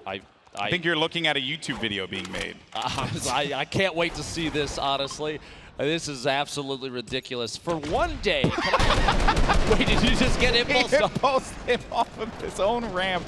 Oh, man. I want to live in the mind of Laserbeam for a day. Just hang out in there and see what's I haven't had a chance to meet the guy yet, but after seeing everything, he's a class act. Yeah, you know, he's a special guy. He's a special character. Okay, well, Chicken Champions, they're going to be in 1st place, and they're getting very close to winning this one, folks. 740 plus points and counting. They are going to be holding down this blue control point. Then you're going to have the Llama Record Company trying to make another run for the top 3, but they get shut down finally. Oh, there goes Jack Dylan Grazer. Oh, maybe I love when they cut to this camera and suddenly it's just quiet. Hit it. Believe in yourself. It's kind of like Shazam. Claps in the chat if you think he can do this. Come on, folks. He can make it. I don't know. You know. Wait. Yeah, he could. I think he's wondering if he can fly. They're looking. Okay. Oh, actually, he was waiting to build. Okay. He's waiting for a teammate. Wildcat is now slowly moving forward. Keep in mind, while this may not be the strategy. Oh, no, not like this. Look at his face. Now, they'll be okay because there's no fall damage, but they lost so much work on that ramp, and you got to feel sorry for them. You know, not too sorry, but you got to feel a little sorry for them. It's a strategy, to say the least, okay? It really is. Wildcat and Jordan Fisher fighting it out down there. Keep in mind, every 1 second that the VIP is on one of those top 3 control points, it's 3 points for the team. Every second they're in the bottom middle, that's 12. It's 4 times as fast. And with only 5 minutes left, it could be anybody's game, especially if they take ownership of that bottom there. But Chandler Riggs and the Chicken Champions have such a commanding lead, 171 points ahead of the Little Whip Warriors. And a lot of players that are going to be protecting their VIP. There's Chandler Riggs, though, running right behind One Shot Girl, just going in to just try and bust on through to the structures that are there, just crush all of the wood that's going to be around and not allow them to get any time to be able to work around and build up any points. The Chicken Champions, they want to run away with this one. They want to pick up this W, Lupo. Good effort into it as well. Looking back behind, shotgun shots, not enough damage dealt there to secure the top. Chandler's still in it, but there is gunfire. The Sunshine Soldiers trying to take over this blue control point. Can't quite do it. Oh, and a shot just over the top. Now, 909. The Chicken Champions have a choice here. Do they continue to hold down the blue control point, or do they reset, go back to their teammate, and try and protect their VIP so that they can get to maybe this spot right here? They have such a great lead. If they manage to jump on in to that golden control point, maybe that will be able to just catapult them to victory. But looking at the Little Whip Warriors, you're going to have one of the members of Phantoms on your screen. He's got to get back into that zone there. You also have the Llama Record Company lingering on about, but Little Whip Warriors, they're going to hold it down. They still had ownership for just a second, up to 831 points. Meanwhile, Chandler fighting it out for first place at the top of the A control. We're getting close. Blue, less than 50 points left. If they can hold this for just a little bit longer. Oh, and he gets cut down to the last second before it's cleared out. And you could read his lips there. He said, so close, because they have 957 points. You need 1,000 total to pick up the victory. 3 minutes left on the clock, and the mad dash, the insanity down low. It's going to be Phantom swinging about, but ends up getting picked off, and all the members of the Little Whip Warriors are going to be deleted from the golden control point. And now we could see the Fish fam coming back into this, and no one ever suspects the Fish. You'd never suspect the Fish. Oh, Big Star gets cut down to the bottom. There's a lot of players trying to contest this D control point for the last few points. Kenzie ending up out on the bottom of the map. Have to get him reset quick there. 957. Jordan Fisher goes down. You have so many VIPs dive bombing this last control point. But I just want to point out the Chicken Champions, I believe, are uncontested. The climb to first continues at 978 points. It's going to be the Cuddle Crew who jumps on in, and it's going to prevent Chandler Riggs, who has to reset. He's going to be out of this one. The Cuddle Crew are going to be so far down that leaderboard. But 2 minutes left on the clock, 981, the Chicken Champions. Surely this is going to be a win for them. And as all of that was going on up above, down low, you see the insanity that is ensuing, but they get right back in. They get right back in, and the Chicken Champions, It's one point remaining, and the Little Whip Warriors might be able to come back into this with enough time. Or could it be Raven's Revenge? They're going to have control of B, but there he goes. He jumps right back in, and that is going to do it. GG! Game 3 goes to the Chicken Champions. See the celebration from Chandler Riggs and the crew there. That was so close to a throw, and Chandler made his way back in. Even just the 1 point, they needed 1 second in a control point, and they did it. Down to the wire, GB. Very intense game there, but the Chicken Champions will be victorious. They had a game plan. They kept on hanging out at the outer circles rather than looking to get into the fight down at the golden control point where you can get 12 points per second. They said, you know what, let's play around, let's play our game. Let's play the outer circles. Let everyone else, once again, worry about that. Shades of what we saw in that last game when Raven's Revenge managed to do the same thing. Last few moments here down to the bottom middle control point, but that's not where the victory came from. The Chicken Champions holding it out up top. Quick return climbs. You see the team celebrating. It's just so wholesome. I just can't help but love all of them. The wholesome team. It's the most wholesome team you could possibly have here. But man, what a game Game 3 was. We've had 3 games, 3 different winners.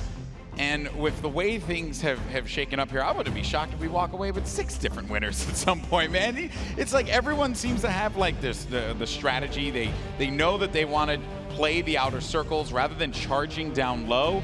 And I'm waiting to see more teams start to adapt that. But then there's always going to be that desire to push low and challenge the golden control point. Now, I do have to say, one of the most interesting strategies we've seen evolve from this so far comes from the Funky Fighters and Laserbeam and Wildcat, and I have no idea what's going on down there other than shenanigans through and through, man. Yeah, that is, Zeke may be Captain Shenanigans, but that is team shenanigans. Maybe Zeke is their coach. I think that's actually what it is. I never thought, honestly, talking through everything in the past, looking at the rehearsals, no one tried to skybase a mode where you have to control points. Nope, no one tried that. No one did that. But hey, it's Fortnite, and you can do some pretty incredible things in this game. But for now, we're going to send it over to Kitty, who's over at the stage with some of our competitors. Oh, you guys, I am here with the Chicken Champions coming back. And honestly, I'm at a little bit of a loss of words. You guys went from almost having 0 points the first game to adapting over the course of the 3 games to almost losing with 999 points. Chandler, can you walk me through what just happened? Well, okay. In my defense, I get very excited because we were on the point. I was like, okay, we got 99 points, we won. So I just let go of the mouse. I was like, yes, and then I got impulsed off. So, but then I got back on and we won. So yeah, it was great. Oh, it was great. You've got 5 points now towards your total, and Nick and Julie, you guys have great communication. How did you make sure that you were positively motivating your team after having such a hard start? So it was really, really important that we were communicating where we were going, and then we were all waiting until the exact same time to push up together. We had the same path that we were following every single respawn, and then we were laying out the aggression so other teams wouldn't focus us, because there was one point where we were contesting high ground, and then there was another team far away shooting at us, so we had to provide that pressure back, because you don't have a lot of materials to build. So we were making sure to make those call-outs, and then I think the teamwork really paid off, so. It's awesome. Yeah, it's been great. And Julie, has there been a team leader that's come out of this? Would you say it's yourself? Is it Nick? Is it Chandler? Honestly, I think it's all of us, but I mean, Chandler has held his own with that sword so many times that, it's just natural to follow him. He's charging up there with the sword, so, but all of us, honestly. Team effort. Oh, totally a team effort. So Chandler, going into this next game, is there any specific strategy that you have? Are you going to try and do the same thing? Because we've seen every single game it's changed. First game it was about the middle point, people didn't know about it. Next game it got focused, it was about the high point. How are you going into game number 4? I'm not revealing anything. we got a system, it's working. Yeah, we're going to stick to it. All right, stick to I mean, if it's working, it's working. Obviously, if you guys have any new strategies, you don't want to give it away. We got a lot of crowd love in here right now. Hope you guys are having a great time. So we are just about to get into some more games. Congratulations, guys, on that win, but we're not done. We still got more. We're going to send it right back up to the casters. Thank you so much, Kitty, and the Chicken Champions walking away with game number 3. And I would say hectic fashion at the end there. Chandler. A little bit of panic, controlled panic. Yeah, controlled panic is all you ever want. Getting a little ahead of himself and jumping off of the point, but that's okay. They were so far ahead at that point. I think Little Whip might have been able to catch up and have things gone horribly wrong. But Chandler knew what he was doing. He was able to get back into position very quickly, and they walk away with the Game 3 victory. And we are now officially halfway through at this point, Lupo, and this game mode has been so fun to cover because it's pure insanity, especially when you get down to point D. It's just everyone's just getting zapped away by those little drones, preventing them from being able to do anything. As soon as 8 minutes has passed, it's kind of anybody's game. We've seen come from behind victories already, teams vying for those top 3 positions, even number 1 at certain points. And I think there's still strategy to be evolved from this. There's people that are going to figure out new ways to play this. What I haven't seen yet, and actually we talked about it in rehearsals, is a sword carrier sitting on one of the control points and throwing themselves straight up and back down. That's true. We have not seen that yet. Lots of things to break down. The good news is we're going to have Pook standing by to break down all the action that she saw in our last game. Thank you so much, GB. I am down here on the floor with the crowd. They are loving these games so far. We just saw our Chicken Champions take a victory. But you know what? We're going to take a look at some of the plays coming out of the Little Whip Warriors to see, how maybe they strategize this game. So you can see here, Cypher PK up on the platform using the tactical shotgun to get in there, really make sure that he is protecting his teammates and make sure that they're getting those points on that platform every single time. This edit here coming out of him, absolutely electric. We've seen him do this so many times before in the past. And here we have Phantoms just going to town with the Infinity Blade, letting everyone else know on the map, hey, I'm up here. And I'm about to whip you out of here.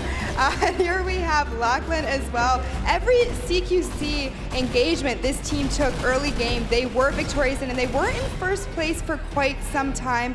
Unfortunately, they just were not able to close it out and ended up in second place.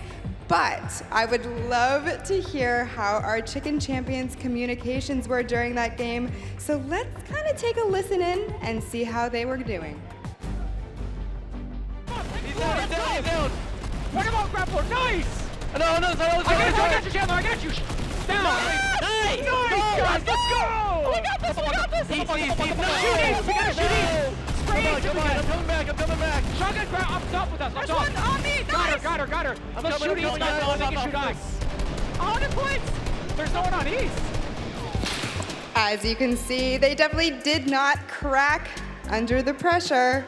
Casters, what do you guys think? I would say wholesome commentary, wholesome comms the entire time from the Chicken Champions. that was pretty awesome. And yes, you know, I think that you bring up a great point before we went into the analysis was I want to see players really start to develop more strategies with that Infinity Blade, because there's a lot you could do with it, and the map, it's a playground. You really can have some fun. Keep in mind too, if you're watching from home, if you're here at the Forum in Los Angeles, the competitive nature of this, I mean, this is a little more focused on the shenanigans and you're putting an Infinity Blade in the hands of a VIP. That's a big portion to take away, and 100% of it is for charity. And speaking of charity and maybe where that money is going to go, who's going to come away with the top, we want to take a quick look at the leaderboard. Yes, where we are right now, and it is going to be the Llama Record Company continuing to hold on to their lead halfway through at 10 points, but the Chicken Champions have managed to knock down Raven's Revenge a peg, as they will be in 9th place, but in second place with 9 points. No, there is no 9th place. There's only I know, right? A little bit of a fumble there, but that's okay, because Raven's Revenge are going to be in 3rd, and then the Little Whip Warriors and Fish Fam, they'll be tied. Funky Fighters still continuing to earn a single point for their efforts. I mean, if you get a sky base and just go for it, you're still going to get a point, so valiant effort there. Hey, build that sky base, and everyone's going to get money for charity. That is what it's all about. There goes your Game 3 winners, the Chicken Champions. Get ready for Game 4. We crossover. You get a lot of players prepping. Xavier Woods looking at his phone quick, making sure Twitter is up to date on everything. And I think everything that we've seen so far, you've got players building bases on top of these control points. You have Courage JD throwing his body at whoever he can to get eliminations. We've seen really high elimination counts from a number of players. You've got VIPs developing new strategies. I love the competitive nature of Chandler Riggs, very focused on improving across the board every single round. I think this is one of the reasons why they call it Fortnite Battle Royale. The ultimate Battle Royale experience. So if you're watching from home, don't you forget it. That's right. So the game is going to be ready. The players have discussed their strategy. We're going to jump into this in a few moments. You'll see that countdown come up here in the arena. And for those of you at home, we hope you're enjoying yourself, and make sure you're talking about it on social media. But here we go. The game is about to start. Game 4 of the Fortnite Creative Showdown, and we're heading back to Sky Station for some more insanity. Who is going to come out on top? It could be a different winner, or we can have our first 2-time victor in the Sky Station Showdown. If you're just tuning in, if you're watching from home, if you're here in LA, if you're talking about it on Reddit, the format is very important. The top 3 control points are worth 3 points per second, and it's gotta be your VIP uncontested to earn those points. Quick note, the Fish Fam already taking the top over there on the red capture point. Mackenzie putting down some moves. After 8 minutes have gone by, that bottom middle control point is exposed for 12 points a second. Lost Kings going down there. The Sunshine Soldiers not able to pick up any points just yet. Meanwhile, the Fish Fam, I almost bet, is still uncontested. Look at them just climb up the leaderboard already in the triple digits. Sunshine Soldiers, Nick 830 throwing a couple off the top there. Pokimane taking shots from a distance. Excellent shot. Picks up that elimination. The sword carrier, the VIP for the Chicken Champions. That's Chandler Play range. Challenging Pokimane to a 1v1. There you go. Look at that range, right? That was a really smart play there from Pokimane, just playing the range game, not allowing that Infinity Blade to get right in front of her, because they have that slow animation. You get caught in it, and then it's a wrap at that point in time. And you're also going to have Xavier here, also known as Ambush King. This guy has been all around the Fortnite community doing so many events. He's been all around, and it's crazy to see that he's here today playing, and maybe could get that golden ticket not only to this event, but also to New York City. This is actually kind of an interesting strategy piece. You saw Courage on the ramp. I would just want to note, he was look at him. He's waiting and taking shots. He knows there's a sword carrier up top, but he didn't want to push up because it was going to be a 1v1 against someone with an Infinity Blade. Not a good call. That right there, waiting for Jordan Fisher to come up as well, is a big move, because you know a 2v2 much better odds of winning, especially when you then have an Infinity Blade on your side. That middle platform, too, gives you some good range. And if players push up, you could throw down an impulse grenade and shoot them off to the side. Jordan Fisher, as you saw a second ago, was going to be eliminated. And the Llama Record Company needs to reset. Only 18 points for our current leaders, our current overall leaders. And then the Cuddle Crew in first place. And it's gaining fast. Xavier Woods and company looking to peel away with a victory here. Fish Fam not far behind. In a situation like this with the game mode, that it's very the creative game mode here that's been developed. The Cuddle Crew has 2 professional players, professional Fortnite players from Ghost Gaming. That's kind of scary. You think looking at a game mode like this, they're going to have an advantage? Because things are a little different. I think this is, everybody kind of understands, this is different than traditional competitive Fortnite. Oh, for sure. But when you know how to aim, you know how to aim. And that is certainly what this Ghost Gaming crew and Aiden and Kayun are capable of doing. A lot of our players, though, here, I mean, Courage has also competed in a few of the World Cups, as have you, Cypher PK. So we have some great players that have been participating in competition, in official Fortnite competitions for quite some time now. So there's a lot of formidable players that are out there. And then bear in mind that it's not really just that one-to-one battle like you would typically have in Battle Royale, where you're going up against someone and then maybe there's a third party. This whole map is just a series of third parties. It's just players all just throwing shots everywhere they possibly can, looking to connect, looking to get some siphons so that they can keep themselves going and maybe get some more builds. Look at the faces of all 4 players for the Fish Fam holding this control point. Musel's picking up a bunch of elims. Oh yeah, sitting on 5 right now. Vixar at 4. Mackenzie rotating around inside, just trying to stay mobile. You don't want to get picked by a hunting rifle shot from a distance. Keep in mind, too, as we mentioned earlier, the loadout across the board for every player in this match is the same. Oh, Lord. Unless you're carrying the... Oh, I'm pretty sure that's laser beam. Yeah, that's laser beam. Yep. Every single player is sitting on that rare, the blue AR, a rare tactical shotgun. And look at Mackenzie. Hunting rifle. Oh, yeah. Just hiding. No reason for you to poke out, Lupo. There's no reason for the Infinity Blade player, the VIP, to poke out when you're on point like this. Even for Lost Kings, just hide and maybe get a wall right in front. Create some more protection and ensure that the angles are covered. You also want to build in areas where you know you're not going to get pressured from, like, 2 different angles. You kind of want to, even though it's going to be out in the open, you just want to mitigate as much of that carnage as possible and give yourself a fighting opportunity for your VIP. Shots, the most eliminations on the team. Looking back behind, barely stays up. 12 HP total. Siphon can pick her all the way back up, but Shot gonna catch him off guard. Sneeze on her and she'd be eliminated. He literally mentioned Raven's Revenge sneaking in out of nowhere, coming from off camera, picking up that elimination. I don't think the observers are trying to do it. I don't think they are. Oh, did they put a pyramid on top of him? On top of Xavier? 2 players. Look, Aiden. There he is. Kayun, both sitting on 15 eliminations apiece. Xavier, I'm inside and that that's 2 players, right? Like, they boxed around him, so players are going to have to put shots down on a first layer of build and then look to do the same thing. While all this is going on, you're going to have Kayun and Aiden, as well as their golden ticket winner, who's a pretty good player, bear in mind, Beast, who I had a moment to chat with as well earlier today. Oh dear. Wait, oh dear. Cypher was sitting in the spawn, taking shots at Kayun from the outside. Kayun just turned around and used that hunting rifle to take him out. What a shot there. Situation kind of tough for the team. I would like to point out, though, the Cuddle Crew, because they've stored Xavier Woods in a box to ship him all the way to the top of the leaderboard, they've made their way there. They're no one knows he's there. 69 points. No one knows he's there. There's no reason for Xavier Woods to get out of there. Let your teammates do the work. You have 2 of the best competitive Fortnite players out right now that are competing in this game, protecting you. No reason. Just hide your pyramid, Xavier. I believe in you, buddy. Team 1 and 2, the Fish Fam and the Cuddle Crew are so far ahead of every other team. It's ridiculous. Almost a 500-point difference between 2nd and 3rd right now. Kayun and Aiden, 2 very accurate players. Aiden playing on a controller as well. The impulse nade into the sky, going big for a shot there. Can't quite connect it. His teammate picks it up, though.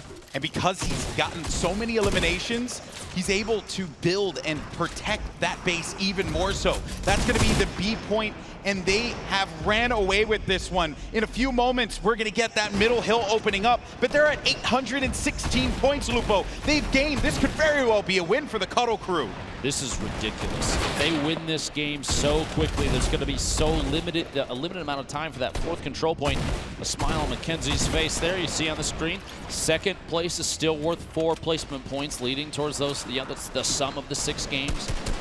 If I'm Fish Fam, I'm sending one of my players after the Cuddle Crew to try and stop them from gaining points. Because if it keeps going like this, it's going to be GG. There's nothing they could do. You have to split up, and you have to look for them, and the point's going to open up. Point D's going to open up in 15 seconds, Lupo, and Cuddle Crew probably don't even need it. Right now, still climbing, still unchallenged, I think. Xavier holding that control point. Ladies and gentlemen, this might be the fastest game is crazy. we see the entire night. We're just over halfway through game 4, and the bottom middle is open, and multiple swords are flying in right now. Jordan Fisher and the player from Phantoms, the Little Whip Warriors, though. 3 of the 4 players sitting right on the point right now. And the Cuddle Crew have pushed on forward. They're going to keep holding this down. No one's going to get in there to try and stop them, but one player does try to make a valiant effort to do it. Is Patriota, who's going in for that tack shotty, getting the connections, but Kayun is making him pay. In come his team, though, looking to support him right from the off screen yet again. And then finally, the run here for the Cuddle Crew is going to be stopped. And this is where the Fish Fam can come and take this game away from everyone else. Xavier Woods going to have to push back in as fast as he can. The Fish Fam now in the lead, 951 points and climbing a dominant first have to push second right Fam. now. They have to. Look at him, just dancing it out, sitting inside the control point, 6 minutes remaining, but it's not even going to matter. The Fish Fam are holding it down. No one's challenging. This might be it. 996. That's a victory royale. Game 4 goes to the Fish Fam. Man, Cuddle Crew had control. They were gaining points that whole game, but it was Raven's Revenge that thwarted that opportunity. And Xavier Woods, you can see the tension, the stress, the frustration in his face there. But the victory will go to the Fish Fam. Man, I have to say that definitely for the Cuddle Crew, that stinks. You know, I actually can't believe that they came back and won that. I can't. The Cuddle Crew they were so far ahead for so long. Look at this, just dancing out the last moments here. I think at this point you just kind of know you've got it if no one's challenging. Big Star did go down for just a second, but there it is, the celebration, knowing they picked that up. Honestly, at that point, kind of with ease. Certainly did not look like a fish out of water in that game. And that is going to be game 4, all wrapped up. Man, we've had some, again, this has been fun because players have been determining different strategies that work out for their team. And it's been interesting to see these strategies build out. For a lot of them, it's really just built around Xavier Woods was hiding inside of that pyramid. One of the Little Whip players literally jumped on top of Xavier Woods on the box, or in the pyramid, I should say. Didn't even know he was there. Didn't even look because he was more focused on getting to that objective. On top of that, Kayun and Aiden sitting on stacks of eliminations. Big shout out to the Fish Fam for everything that they did to come from behind there. But I'm kind of curious, what was the thought process with the Cuddle Crew at those last few seconds? Yeah, and while Fish Fam were the winners of that game, one team that had victory taken away from them. Where is it? It's the team I'm rooting for. The Cuddle Crew. That's right, you want one of these? Yeah, well, the good news, whoa! He's a heel, he's a heel. All right, well, we have the Cuddle Crew standing by with Pooks. Take it away. Thank you so much, JB. I am here with our Cuddle Crew. We were getting very close and cuddly up here on the main stage. They weren't unfortunately victorious in that last game, but they definitely played hardball, showed their competitors what it takes to really knock them down. Now, I am here with Xavier Woods. How has your experience in the WWE really prepped you for today? Well, considering the fact that I'm a 5-time WWE World Tag Team Champion, and I have the greatest YouTube channel of all time, Up, Up, Down, Down. Go subscribe if you have yet to subscribe already. It's gotten me ready for a team event such as this. And like everybody said before us, having such a good team is really what is going to set us apart and allow us to win these next 2 games in order to win, because we're what you call storytellers.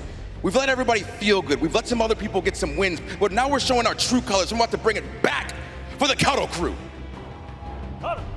I love it. I love the energy. Listen to the crowd. They love it as well. Now, Aiden, what did you think when you saw this map for the first time?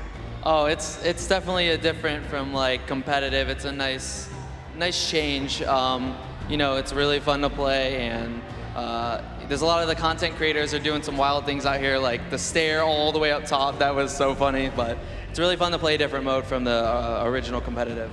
Yeah, it's a nice break for you and your teammate, Hayoon. What did you think when you knew that you were playing with Aiden? I mean, we're gonna win, right? That's all we need to know. We got the plans all worked out, the strategies worked out, the next 3 matches are in the bag. I'll be gunning for you guys for sure. I have my Cuddle Team Leader hoodie downstairs. I want a chance to wear it today. And finally, our golden ticket winner, congratulations for making it here. How are you feeling? I'm feeling great. This is a great team, just great people around. This is amazing. Awesome, nice and concise, man, a few words. I love it. Well, thank you so much, guys. Congratulations again. Back to Lupo and GB. Thank you, Pookie, and yes, the Cuddle Crew, they're feeling good. I got my towel back. Cuddle Crew all day. That's right. There's a Cuddle Crew section over there. That's right. We're the pink towels. That's what we do, Lupo. I'm not giving this to you because I'm afraid you're going to throw it again, and then I don't have an extra. I might. That's true. No, don't rip it from me. Be my friend. Okay? Keep in Be my mind, there friend. are 6 teams here, 8 teams here playing, and every single one, all the proceeds go directly to charity. It's really awesome. Once again, $1 million spread out for the prize pool, and $350,000 going for first place, just alone to charity. A great cause for all of our competitors that are there, and for the golden ticket competitor, they could find themselves in New York City for the Fortnite World Cup final. That is what is on the line. But to break down the action that we saw just a little while ago, let's head back down to the floor with Sundown.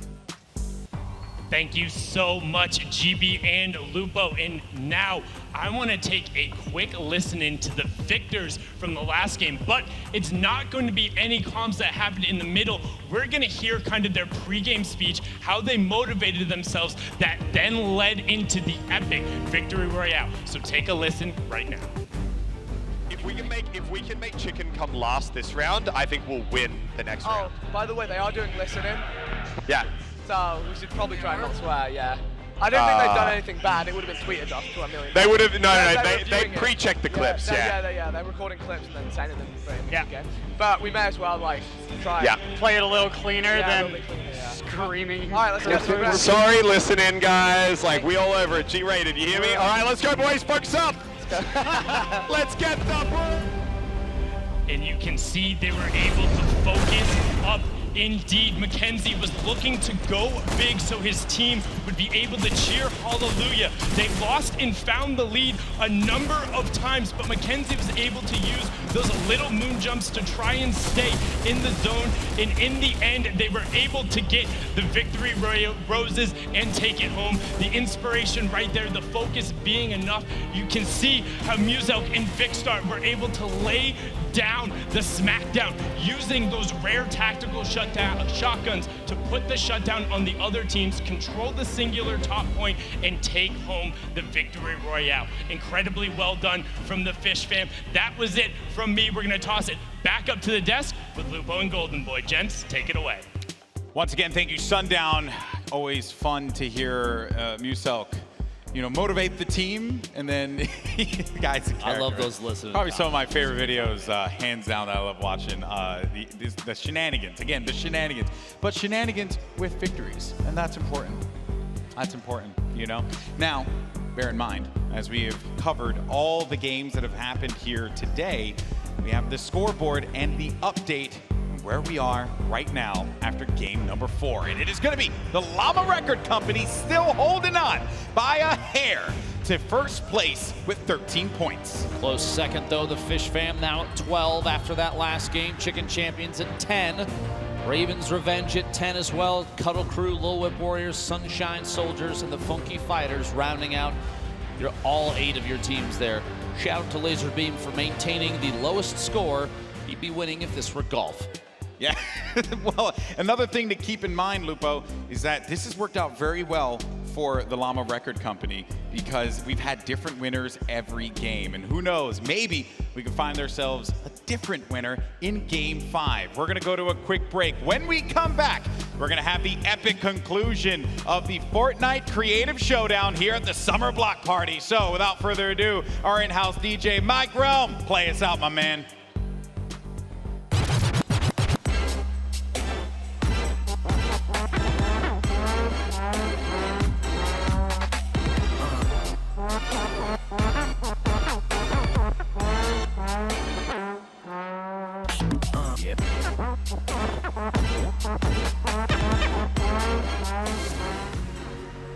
I'd say my favorite part about building maps is the fact that people are able to play them with their friends. With Fortnite Creative, you could build whatever you want and it would stay there forever.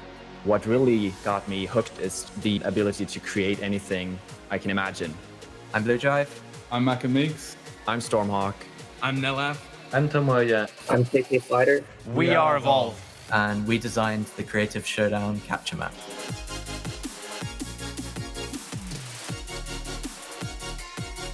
It's super exciting to be in LA. Team Evolve got invited to the Summer Block Party. We've made a map that will be played by professionals and celebrities. Seeing them in person actually playing a map is going to be insane.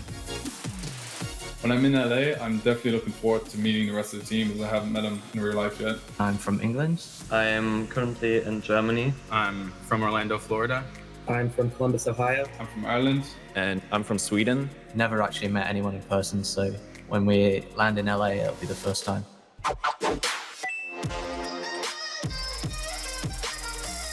Actually meeting in real life, it was super cool. It was as if we'd known each other for a long time.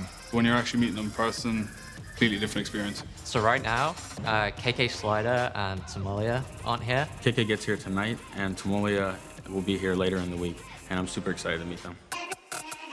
Team Evolve, we all sort of found each other because we'd all been featured in-game. It started off with a group chat where we were just talking about creative. Yeah, we were sort of just posting what we were working on, different maps, different ideas, sharing tips and tricks. We just hit it off instantly. Blue said that he wanted to make this team, and we were all down, so kind of just went crazy from there. Working together allows us to be inspired by each other, and everyone brings something unique to the table. I'd say it's a pretty equal collaboration of all of our ideas. We get everyone together when we're thinking of something and kind of just bounce ideas off each other. There are definitely different skills that people are better at. My role within Team Evolve is sort of like a managerial. I frequently talk with Epic, and then I sort of like feed that back to the team. Blue Drive is also very good at doing anything that is needed. Maka and Storm are crazy with the building. Storm's a maniac. Like, he doesn't even sleep, I swear. He just keeps building and building and building. And KK is putting up some extraordinary mechanics. Tomoya, he's amazing at architecture and stuff, and Nelaf just comes up with the craziest ideas. We end up with a mixture of everyone's talents. To start off, we had a video call with people at Epic asking us to make a 32-player map. I was actually at the Epic headquarters when they had proposed this idea. As soon as they even offered it, we were on it. I always knew Epic likes to work with smaller creators. I never knew that they would start doing stuff on this scale. Some of the hardest initial things was sort of deciding on the actual game mode. Now, the challenge was definitely when the guys at Epic were playtesting, everything had to be changed around because we did too much at the start. We all sort of got carried away with the design rather than the playability of the map. So we got the task to build it a bit more open. A big obstacle was to make sure that no teams would have an advantage over another. They wanted a map that was easy to spectate. So we sort of had to like scrap everything. We had to completely destroy the map multiple times. When you have to delete, your work, there's obviously a little bit of, pain. Even though we destroyed the map, we were still so excited and eager to see it come to life that we just kept going. It was really amazing to see how far the map has come. Epic said that it was working, which we were super happy about. We were finally at that end point. About a week ago, I would say, we could finally look at our map and picture it being played at the Summer Block Party. The funny thing is, we've not actually had a chance to play this map. The first time that we're going to see what we've been working hard on is actually when everyone else sees it. We're excited about seeing, you know, all the big players playing our map. Like, that's going to be crazy. If there's anything I can recommend, it's try to find a few good friends that enjoy making maps as much as yourself and see what you can come up with together. The first step is, you know, actually finishing a map and sharing it with people. You can just do whatever you want. I mean, there's so much freedom in what you can make. Be unique, stand out, and really provide something that somebody's never seen before.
Once again, huge shout out to our in-house DJ Mike Realm, who's just cutting it up out there. But welcome back everyone to the Fortnite Creative Showdown, a part of the Summer Block Party weekend. Golden Boy and Dr. Lupo here, calling all the fun. We've had a great time with Station Showdown. I think I just saw something fall from the ceiling just there. I think it was another one of those parachutes with all the goodies that they've been giving out. I want to get one, you know, but they don't land over here, man. Even if you asked, they probably would not hook you up, GB. I apologize. If you're Zeke here, level shade right there. if you're here at the Forum in beautiful Los Angeles, California, make some noise, please, because thank you very much for coming. We appreciate it. Today's not the only day either. Tomorrow, the Pro-Am. We got some duos running around out there. I know I have a favorite to win the entire event. Hey, there's one of those, if you get one of those parachutes, make sure you tweet out hashtag Summer Block Party. That's right. Use that hashtag. Share with us your favorite moments, clips, on all that good stuff. We want to hear from you on social media. Now, again, we're going to refresh you guys on what we've been looking at so far. The map is Station Showdown, and competition, it's pretty simple. Just tuning in on the left side of your screen there are 3 capture points, A, B, and C, that are worth 3 points a second. After 8 minutes have passed, that 4th point, control point D, opens, and it's 12 points a second. You have to have your VIP in the control point uncontested, and the first team to 1,000 points, or whoever has the highest score at the end of 15 minutes, they come away with a victory royale. And if you're the winner, not only do you get the victory, but you get 5 points, and this is what it goes toward, the overall leaderboard. And we saw it right before the break, but we'll get you guys up to speed once again. Llama Record Company is going to be sitting at 13 points, top of the leaderboard. And with each game has been a new winner, and that has benefited Llama Record Company because they've managed to keep themselves competitive in the top 3, top 4 at times. So they continue to add on to their overall score total. Will we have a new winner in this game, or could we have our first repeat winner? I think it's time to find out, Lupo. You excited? I'm excited. We've gone through 4 so far. We're looking at game 5, and it's still anybody that could win. Anybody could come out on top, and that $350,000 for charity for first place is big. That's right, folks. In 5 seconds, it's time to head back over to Station for yet another showdown. Let's get right on into it. And let's see if the some of our first-time winners, our winners overall, are going to do the same thing, implement the same strategies. Could we see Xavier Woods in a pyramid once again? Or maybe it's going to be Chandler Riggs and his team working around each other, building and supporting it. Well, we're just going to have to find out right here, right now. And no surprise, the Chicken Champions are going to be at the top in the early game here. Fish Fam as well. Fish Fam did squeak by with that victory in game number 4. I wonder if they could do it again, man. Left side of your screen, Xavier Woods and the rest of the Cuddle crew already assuming the position for the same strategy they ran last time. A couple pyramids, a little build up there. And look, Xavier's hanging out inside here. The Fish Fam might actually have had the same idea as they're just barely in the lead. Both teams still accruing points. Lil Whip Warriors now taking ownership of that last control point. Look at this. Raven's Revenge attempting to challenge, can't quite cut it there. Meanwhile, over on the A control point, the blue one right here, Lil Whip Warriors taking ownership yet again. Looks like a little bit of a fight on the B control point. You can see the top middle of your screen, the current ownership and control point status for all 3 of those. You see a little circle come around the outside, filling in that hexagon once it's been taken over. All 3 teams, I think, sitting there, sitting pretty right now. Lil Whip Warriors taking some shots. You see Cypher talking it out with his teammates, talking about taking shots at a distance there. Point B has actually been contested. Quite a while. Actually, point C finally as well. I was wondering when anyone was going to challenge these players that are going to try and turtle on these points. It worked out brilliantly in game 4, but this is a new game and everyone knows what they did. They had to have peaked the strategy and they have to punish that. They cannot allow them to get away with it again, and I'm expecting Little Whip Warriors to have to deal with that in a little bit. But as we go on over to the other side, to the green point, that was where we saw WWE's Xavier Woods alongside the rest of the Cuddle crew racking up some more points, and it's Little Whip Warriors that will be in first place. But time's a ticking here, Lupo, and this is a close one. No surprise here. The Funky Fighters sitting at currently 0 points. I'm kind of curious what Laserbeam's up to today. We'll have to see here going into game 5. 12.5 minutes remaining. Meanwhile, look at this. Jordan Llama Fisher. Record Company, they're doing the same thing. They're turtling up. And even then, I kind of like that because it's an opportunity for Jordan Fisher to escape immediately without destroying the builds. That top edit open if he needs to. He can just look up and lunge his way out. Uzelk and the squad going to have to defend for just a second here. Their golden ticket winner currently eliminated. The swings are required. Mackenzie gets cut down. The Sunshine Soldiers taking over there. You have Pokimane and Maddie climbing their way.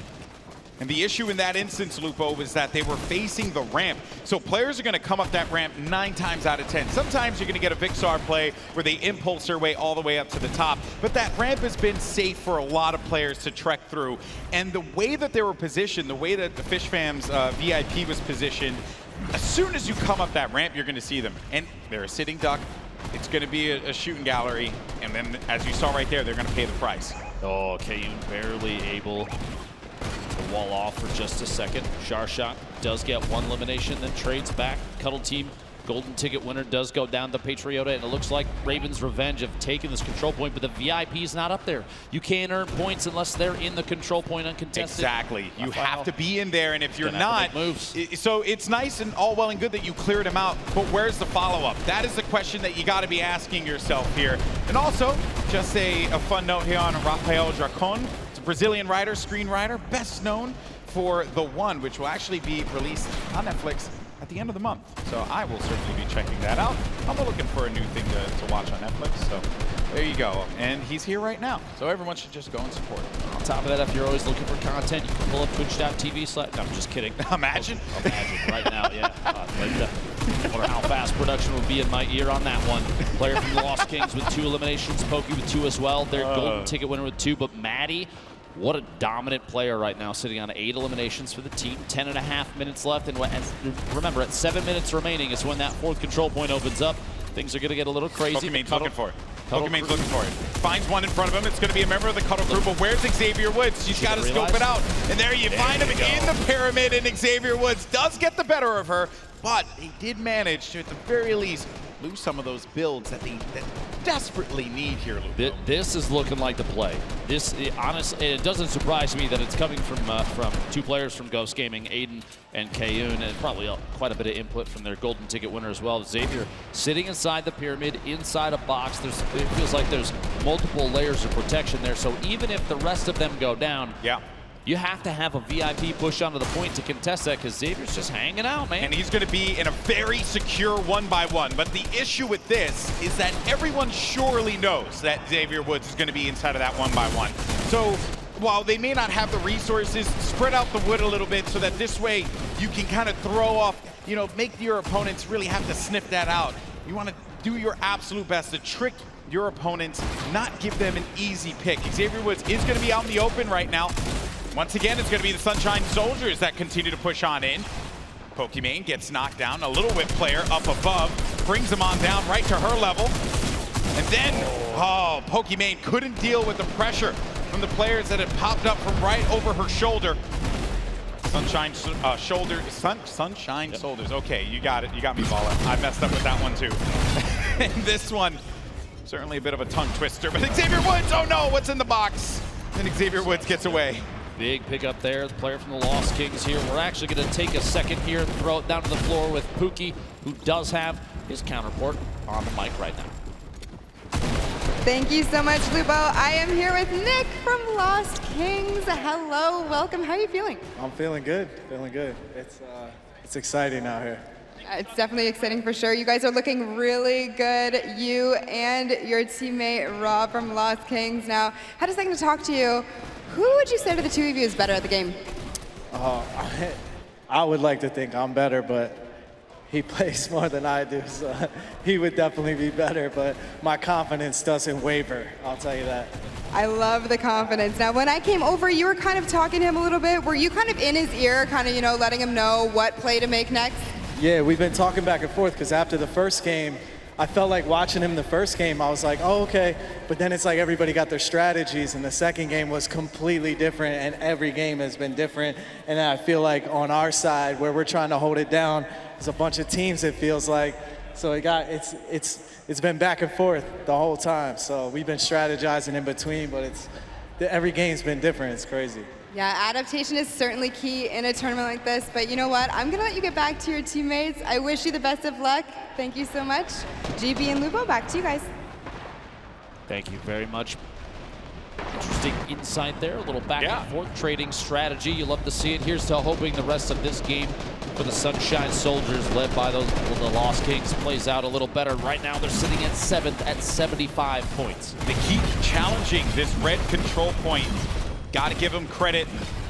They certainly, the confidence, the strategy he mentioned has not wavered, but the big point, the neutral, the golden control point down low has opened up, and you're already starting to see these players scramble to get control of it. And it's going to be the Llama Record Company that gets on in there. They have to get Jordan Fisher in that pyramid, though. If they're able to do that, they can get some good points and a good lead. I actually could hear the crowd for just a second, realizing that Jordan Fisher is sitting in the control point. Ladies and gentlemen, make some noise. You gotta push him on. 426 points in climbing. I want to point out too, if we were watching for just a second, there were multiple teams fighting out, and then suddenly, seemingly out of nowhere, Jordan Fisher flies in like a majestic eagle and lands right on that D control point, now uncontested.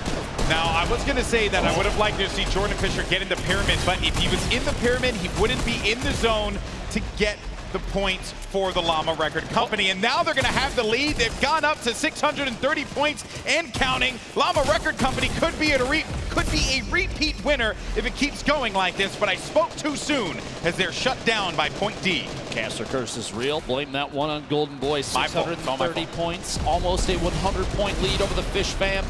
Vicstar, their golden ticket winner. Muzelk and McKenzie holding it out up top. This top control point, while it is excellent that they're holding it, it's only worth 3 points per second. That bottom middle one, don't forget, it's worth 12. It's 4 times as fast. They're back in it again. They're back in the point once again, Lupo. Jordan Fisher and the Llama Record Company, they have had a plan and they've managed to execute it not once, but 2 times. And it's going to be up to Xavier Woods from the Cuddle Crew to try and stop this. They had a great start in Game 5, but it started to slow down, I should say, for the Cuddle Crew. And there you see all the players, all the active players. But here, Xavier Woods tries his best, but no builds, no protection, kind of picked off. It's like shooting fish in a barrel. You mentioned Jordan. Wait, was that a pun? This is a Fish fan too. Come on. Well, no, I mean, you know, he was a bear. He was a bear. I just want to make note, down in the bottom middle, Jordan got back into the control point, and then I'm not sure how many different players were taking shots simultaneously, but it seemed like 4, 5, 6, maybe multiple teams firing down simultaneously because they don't want. Look at this. Vicstar's throwing impulse nades while McKenzie's sitting on the control point from all the way up top because they're trying to mess with anybody that might take the lead back from them down there. You gotta look out. Llama Record Company, though, sitting at 834. Lead right now as the Fish Fam is still catching up, 770 plus and counting. Not far behind Chandler Riggs and the Chicken Champions trying to take home the championship. Gotta see. I wonder what Courage, Loser Fruit, his team trying to accomplish here. It's going to be Jordan Fisher once again sitting over by the point, but it's contested, so they weren't gaining anything for that time being. You see at the top of the screen, folks, when the icon, the letter is colored in with the color of the respective team, they are earning points on that control area. When it's not and it's white or cleared out, it's neutral, they're gaining nothing out of it. So here, impulse nades. Courage JD pushing his way back into the middle. Shots at the Funky Fighters on the outside. I don't think a tactical shotgun's going to be very effective at that range, and only a few builds in hand. Jordan Fisher attempting to stay on this bottom middle platform is contested by the Funky Fighters for just a second. See that crossfire? Oh yeah. That is crazy. How are you even supposed to stay alive in that instance? There's so many players focused down low, but the Llama Record Company have now crossed the 900-point threshold, but Fish Fam have done so. Right as I said that, they're right behind them, and they might be able to take the lead here. No one's stopping them. Oh, just barely, just a second. Llama Record Company and Jordan Fisher holding out that D control point. They're less than 50 points away, but the Fish Fam going uncontested on C. Stopping them. This might mean a first place for the Fish Fam, and they take the lead. They have the lead, but is anyone going to try and challenge it? It is Xavier Woods who jumps in, and this could be the saving grace for the Llama Record Company as Xavier Woods tries to cut through this, but they're continuing to earn points. No one is going to be inside of the zone to challenge, but he ends up falling at the last second, and that is absolutely massive there. Fish Fam not gaining any more. They're so close to winning this game. Could it happen? Could the Llama Record Company be our first back-to-back champion, or will it be the Fish Fam actually being back-to-back in this instance? Jordan Fisher finds one right behind him. The pressure's on here. He's got to get on that point, Lupo. Here it is. He's taking it. He has it. You see the top middle of the D. Where he does it! He got it! Oh Last my! second! The victory royale! I cannot believe it! Last second plays there for the Llama Record Company. The music lives on. And they win not once, but twice. Game 5 goes to Jordan Fisher, loser for Courage, JD, and their golden ticket winner. Look at that. Look at the hugs. Look at the family feelings there. That's Fortnite, man. Yeah, that was intense. Intense, start to finish. The Cuddle crew had a great start. Fish Fam as well, playing to their strengths and their strategies. Chicken Champions numerous times challenging those players in those established positions, but it was the play at point D, the golden control point, that allowed him to be able to just fly to the top of the scoreboard and come out with a victory. Look at Jordan with a pop-off celebration. Jack as well. Oh man, you love to see it. Absolutely incredible, Golden Boy. And with that, they had 13 points before. Now they will get 5 extra because of it, so that makes it a grand total of 18 points. Firmly in the lead for Llama Record Company. 1 game remaining. Whew. This has been great. This has been great. Not out of it yet though, because when we get an update on the leaderboard, we'll see if they have a struggle of a game. It could be bad for them, of course, and we'll get a overall scoreboard update in a little bit. That game was great though. You have to keep in mind too, all 8 teams are playing for a total prize pool for charity of $1 million. First place does come away with that $350,000, and on top of that, 2 tickets, flight, hotel covered all the way to the Fortnite World Cup in New York City. Yeah, so now I was told that we have an interview down at the floor. We have the Funky Fighters actually with Kitty Play standing by. They're in last place, and I'm curious about their strategy. Kitty, what do you have for me? Hey, Golden Boy, I got these boys, the Funky Fighters. They are doing their best to stay in this competition, and now with 1 more game remaining, not possible for you guys to clutch it out anymore. You are in dead last. We kind of figured that out after the first game. We only got 12 points, so we realized it's an uphill battle, so we tried to sky base. We're just trying everything at this point. Yeah, can you talk to me about the sky base? I thought that was very interesting. It's definitely a strategy, hoping to get up into the air and over the point. How did that work out for you? It didn't work out at all, but we wanted to see if you could go above the points and still score, but we never actually made it to that point. Nick A30 shot us down. He's real rude. Sorry, Nick A30 did shoot you guys down, unfortunately. Then I heard that you might try and go underneath the base. How did that go, Laserbeam? Sorry, I was booing Nick. I missed everything. Sorry. Nick is still the most innocent, kind, loving person in the world, though. All right, he's a sweetheart, but he's also toxic and sweaty. All right, so I don't like him anymore. He's mean. Oh, I'm sure that you guys will come to a peaceful agreement later. So how has your experience been so far playing on the stage and with this incredible team? It's super cool. It's super high energy, and I've never done anything like this before. I've also never really played Fortnite before. Probably gonna hear a lot of boos.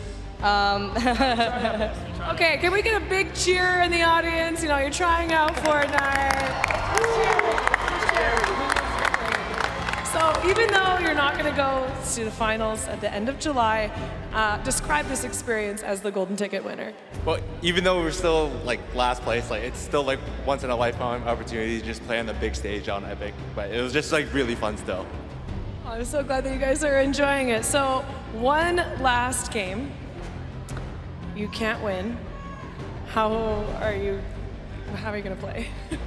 We're going to spawn camp the fish, make sure they can't win anything. Oh, okay. Good luck with that. Well, you guys, thank you so much for being here. Thank you for the interview. But we've got more games. The final game coming up right now. I'm sending it right back to Golden Boy and Dr. Lupo. He's just picking fights with everyone, man. So his problem is with the chicken champions, but evidently he's called out the fish. Clearly he has an issue with seafood and poultry. So, hey, man.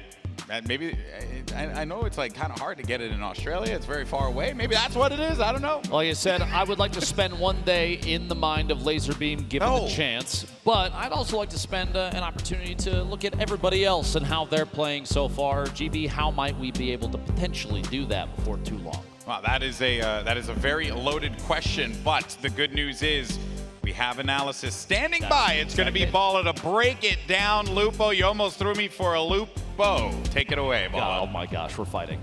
Gentlemen, it's a nail biter. You guys might be fighting, but I'm having a great time. And honestly, it's a nail biter. That's what I was doing just as I was doing this, because look at the score. It is tight. And again, we had that actually happened. Fish Fam versus the Llama Record Company 2 times. And the Llama Record Company getting the first double win. Let's go ahead and take a look at how that actually unfolded with some highlights.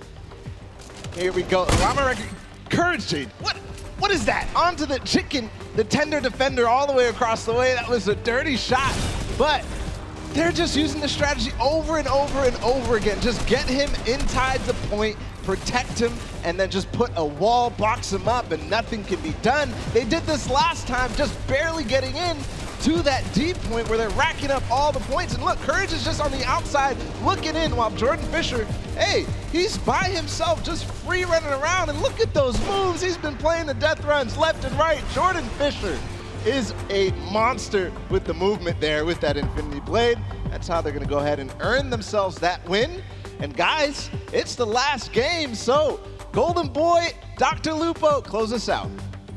Appreciate it, Balla. I did manage to get Dr. Lupo to high-five me in the middle of that. You can't prove that. I have a lot of people in this venue that can back me up, or because they like you more than me, they probably will just defend you, and that's okay. Yes, and I accept that. And I accept that. But we have a lot of people in this venue. We also have a lot of people joining us outside as the Fan Fest is going on. There's a lot of fun activities happening out there. You got zip lines. You can have a Nerf battle, photo booths. It's really cool. Here at the Forum in LA, we have thousands of people outside. Look at the dance moves. I want to see you do that later. I'm just putting I lack the ability to do so. Every single person, if you do make your way down to the Forum, keep in mind there's a ton of stuff going on here, not just Fortnite. It's just a good time all around, man. Exactly. You know, there's a lot of fun things to do in the venue. There's also a lot of fun things to do outside of the venue. And then don't forget, tomorrow, we're going to have the Fortnite Pro-Am, where you're going to see folks like Dr. Lupo take the stage and play for charity. Wait, did you hear that? Hold on, we're going to try. Can you just do me a favor? Just say my name one more time. Where we're going to have Dr. Lupo play for charity. I hope everybody watching online is hearing that. All right, guys. Very loud. Do it for me. Do it for me, man. There we go. All right, they did it. I'll take it. Broke my heart for a brief moment, but it's okay, guys. I still love you. All right, let's take a look at the scoreboard now. Where we are right now, get the show back on the rails, folks. So Llama Record Company are going to have 18 points sitting in first place. Fish Fam, 16 points in second. As I had mentioned, you gave me a look before. You were like, I don't trust you, GB. Yeah, look at that right there. Fish Fam can easily come back into this one. Touche, but they're not the only ones. Raven's Revenge has an opportunity at least to push into second place. You have to remember, no matter what, the Llama Record Company's getting one, so they'll be at 19 minimum at the end of the next game. But it's still kind of anybody's game to push their way up the leaderboard. You've got an opportunity to win a ton of money for charity. That's all going to a good cause. You can't really be mad about it, right? Yeah, you really can't. It's for charity. That's what it's all about, and that is what it's going to continue to be about, not only today for the Creative Showdown, but tomorrow for our Pro-Am. But the final game is ready to go, folks. This has been a fun time, a blast to commentate. And here we go. Let's jump into this. Come on, Forum. Let's get hype. Let's get loud. It's time to jump in to our last game of the day here at the Summer Block Party. Who is going to come out on top? Who will walk away as your Fortnite Creative Showdown champions? Look at all 8 of the VIPs. There's celebrities out here playing for charity money, pushing their way up top, trying to climb. And I'd just like to point out, even just the look on his face, Chandler Riggs in the bottom left has the lead for just a second right now. Actually, both teams are climbing right now. Chandler Riggs and Xavier Woods, but just the look of determination, you love to see it. Yeah. It's the competitive nature of even celebrities that you think, it's video games, man. There's no way. Absolutely. They play all the time. You wouldn't believe it. You don't want to come up to this stage in front of this crowd and compete, you know, flounder when you really put it all out there. So I gotta give nothing but respect to the chicken champions, but the respect also has to be given to the Cuddle crew. Again, in first place. This has been something we've seen time and time again, but when you get to the mid game, the Cuddle crew start to flounder.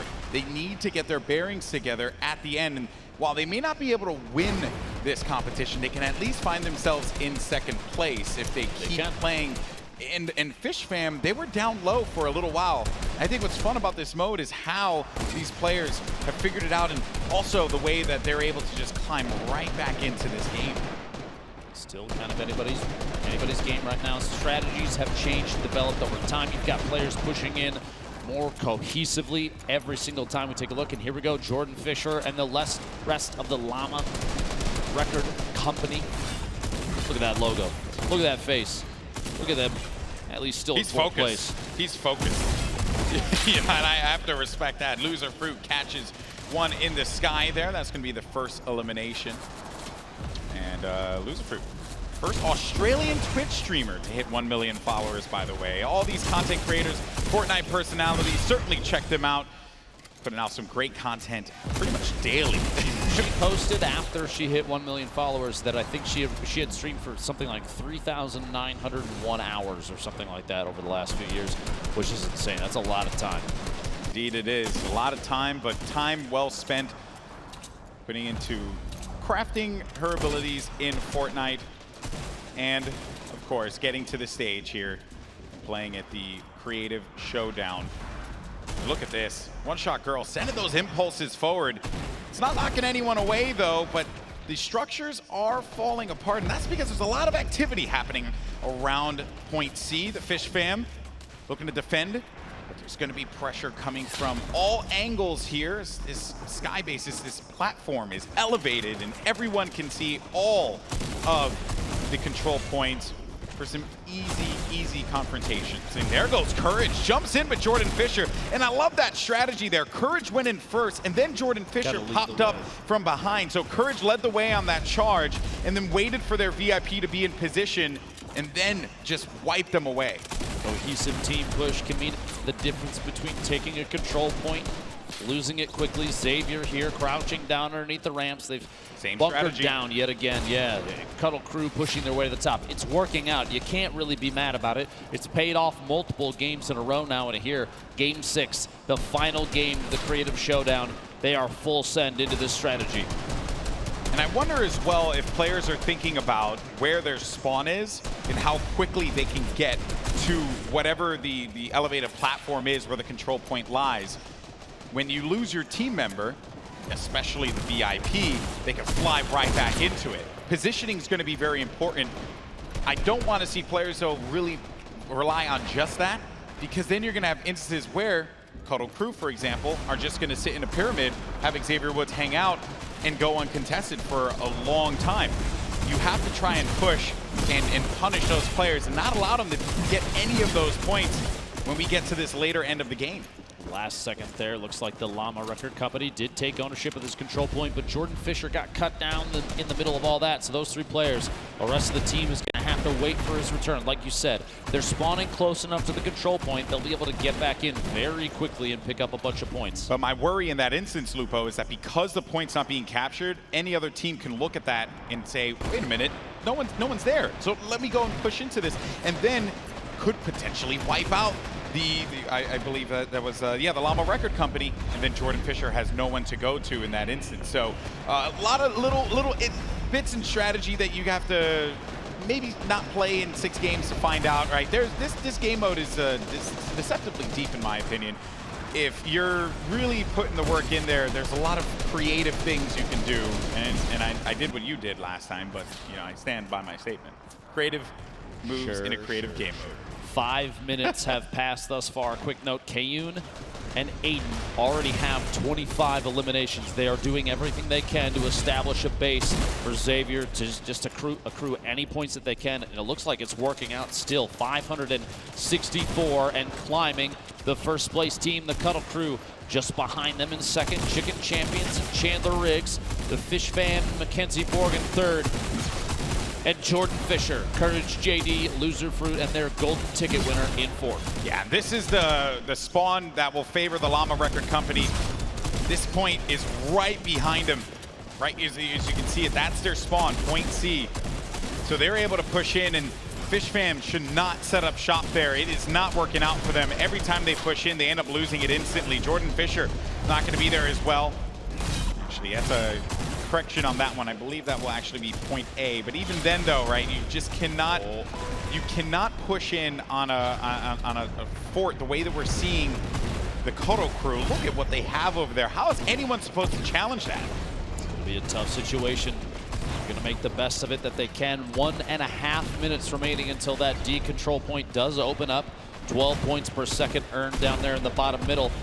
Player from the Phantoms trying to climb their way all the way to the top. A couple tactical shotgun shots in the back and swings for the rafters to see if they can pick up anything possible. You have to remember, too, every single elimination does earn the player 50 HP or shield. On top of that, 25 wood, so roughly 2.5 builds. And that's going to add up over time as more and more elims are approved by the team. I would like to see Little Whip Warriors put a pyramid down to protect Phantoms. He doesn't have HP to deal with a fight. Yeah, you can siphon, as you mentioned, Lupo, but with 34 HP or 35, however much he had there, that is one shot with your tac, one shot with your AR, and then it's curtains at that point in time. Chicken Champions, though, in first place, and they're going to have 730 points and counting. One Shot Girl and Nick A30 are doing a really good job of slaying around the objective, but Chandler Riggs goes down. It's going to be a full wipe up above. Sunshine Soldiers taking control at that point. Pokimane, Matty Sun. Lost Kings and their golden ticket. Meanwhile, 20 seconds remaining and the final capture point of the final game in this Creative Showdown is exposed. A 1v1 Lost Kings versus Chandler Riggs. Just barely makes it out for a second. We'll see here. He's trying to lunge his way away, and he actually might have made it. He did, and One Shot Girl protects him all the way up top. That control point is now exposed and a chance to take points, but here we go, Loser Fruit, Jordan Fisher on it already. And the Llama Record Company does a brilliant job of playing around this point. This is where they shine, Lupo. They were literally waiting for the final moments there as the clock ticked down to jump in and take that point. Jordan gets cut down on the outside. He'll have to make his way back, but it doesn't mean that the control point is lost. Just a second here, a few points gonna go out, and it's actually the Funky Fighters for just a moment had ownership of it. They make their way up to 6th now. Loser from the Llama Record Company moving into the middle, only 14 HP. Gonna be a tough situation there.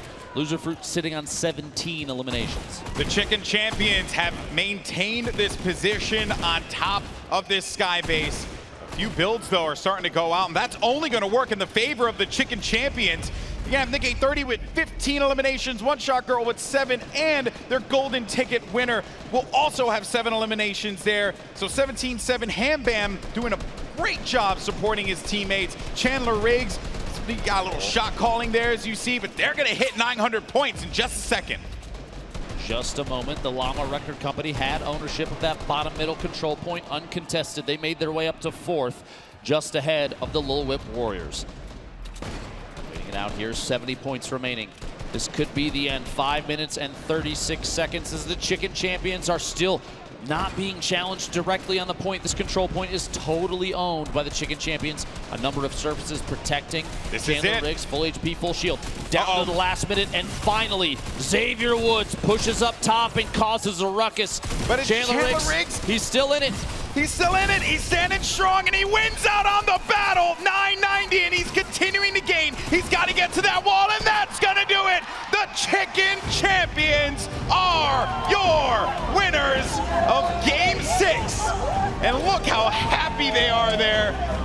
Gotta give them all the credit in the world. They played that one brilliantly. What a way to close it out. I mean, based on what Laserbeam said, if this is toxicity and sweatiness from Nick 830, then I don't even know what I'm doing with my life. The man, he's a treasure. Yeah, no, Canada, you're a lucky one. Well done. Well done. Well done. The final moments, Xavier Woods looked to end the run that the Chicken Champions were on. Kayun also tried, but failed ultimately.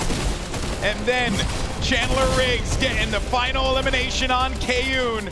And look at the awareness from him going to the wall and just using that brief moment to give them the victory. The last second there, you love to see it. The celebration from the Chicken Champions. Everybody going nuts. If you're here at the Forum in LA, please make some noise for your Game 6 winners. That was awesome to watch. Station Showdown certainly has been a treat for a lot of us here. Winners, every game has come with some crazy moments at the end, and that's really a fun way to kick off the Summer Block Party. I keep using that word fun because this really is what it's all about. It's fun. It's meant to just be entertainment. It's meant to just have a good time, watch your favorite game, talk about it online, joining us, having a conversation. It really has just been a blast, man. It's true. I've had a fantastic time the entire time, but we do have something very serious. All right, do we want to know who won? We want to know who won? I think so. I think everyone wants to know. It's time to reveal who is the winner of the Fortnite Creative Showdown, and it's going to be the Llama Record Company, Courage JD, Loser Fruit, and Jordan Fisher. $350,000 for charity. Wow, 1 point. What's the difference between the Fish Fam and the Llama Record Company? But we have Kitty standing by with our winners. You guys, I am here and the energy is high. Oh my gosh, congratulations. I am so incredibly proud of you guys. This was such a beautiful story. You may have not won the last game, but you just pulled it out game after game. And I really, Lester, I want to focus on you a little bit. You were our golden ticket winner. Yes. It's Father's Day tomorrow. Woo-hoo! You are a father, and you are going to be coming to the World Cup at the end of July and bringing someone with you. Like, describe this moment right now for me. Oh my God, I've never experienced something like this, and I definitely want to thank you guys for making this possible, and it's amazing. You guys are making me cry. The best gift you guys could ever give anybody. You guys are amazing. I love you guys. I love Fortnite. Thank you guys, Epic Games, for creating this game. It's so amazing. You guys are awesome. Everybody here, oh my God. I can't believe this. I'm excited. I don't know what else to say. And I want to give a big shout out to all my family, my brother, Alvaro, my mom, Irma, my son, Cloud. I named him after Final Fantasy VII. Woo! So I'm amazing. Everybody here is so amazing. All the professional gamers here. Oh my God, you guys are amazing. Thank you guys. Thank you. I think everyone got a good picture of how you're feeling with that. Thank you so much. You guys, incredible job. Jordan, how does something like this compare to performing? Compared to what now? Performing. Performing, oh my God. Well, I mean, hi, we're in the middle of the Forum Arena. It's one of the most legendary venues in all of Los Angeles, really in all of the United States. And I'm playing video games with some of my best friends right now and seeing someone's dream come true, being here, being able to go to the World Cup because we play video games, and it's insane. It's absolutely incredible. I have to give so much love to my team. I mean, this was so much fun. The creators of this map and this game mode, you guys have done something so phenomenal, epic. Shouts out to you for giving these people an opportunity, and to everybody else that's playing, all of the other teams here today. I love you all. Let's go get a drink. Hey. Oh, well, I know we're going to see the two of you guys tomorrow in the Pro-Am. Any words to the competitors for tomorrow? I mean, last year I got second to Ninja. This year I'm coming for first. I just want to give a shout out to the team though. Loser Fruit clutching up in the last game against the Fish team. Lester always ready on the team pushes Jordan, the best sword player out there. And obviously the MVP of all this crowd here in the Forum. So incredible. It felt like we had home field advantage. My family's in the crowd. Shout out to them. Couldn't be happier to have them here. and thanking Epic for putting this on. And with that being said, we just won a lot of money for our charities, which is the best part of all this. Lester, see you in New York City, baby. Yes, thank you, Courage. And Loser Fruit, do you want to talk a little bit about the charity that you're choosing or a message for anyone out here? I was just going to say shout out to Courage. He was like calculating. He's like, okay, we're on this meta points, we need to get this, okay? We have to go fourth and they have to be third and we have to prevent them. He was like full on going nuts. So he like carried us in the coaching. So yeah, it was carried in the coaching, but you carried in the clutches, Loser Fruit. I'm proud of you. I'm so proud of you. And tomorrow you're gonna win the whole thing. Okay, you heard it here first. Well, thank you guys so much for being here, for participating. You're all excellent competitors. Congratulations on winning. All for charity here today. Sending it back to the casters at the desk, Dr. Lupo and Golden Boy. Thank you once again, Kitty, and congratulations to your winners, the Llama Record Company. Lester, the ultimate Father's Day gift. He's going to get a trip to New York City for the Fortnite World Cup Finals, and our 3 other competitors are going to get $350,000 to give, split, of course, to their respective charities. You couldn't have asked for a more feel-good ending there, Lupo. I promise you, we didn't plan this at all, surely, you know? That's actually true. There's your final scoreboard, 20 points right there at the top, the Llama Record Company. But please keep in mind that every single team just won a lot of money for their respective charities. Round of applause for every competitor here at the Fortnite Creative Showdown. This was so amazing.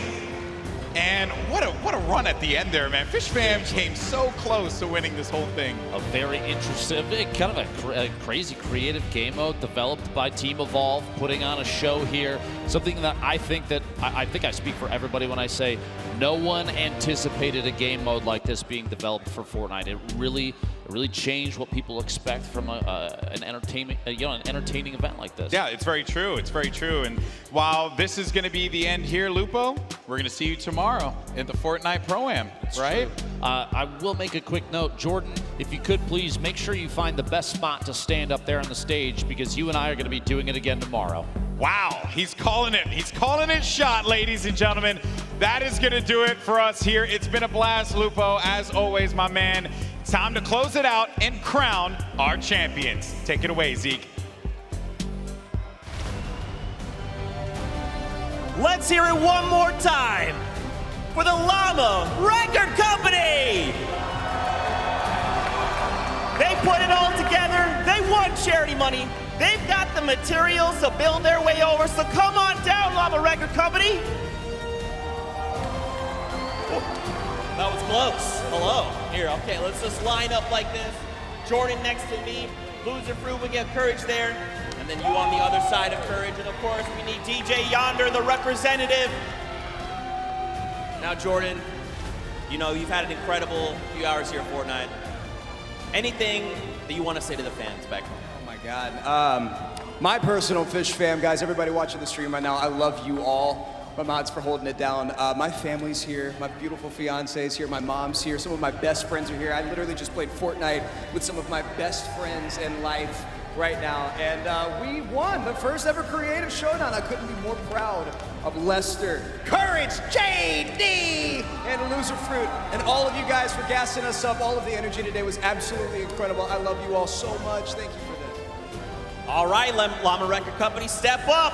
Lift those trophies high. And Fortnite fam, give them another round of applause.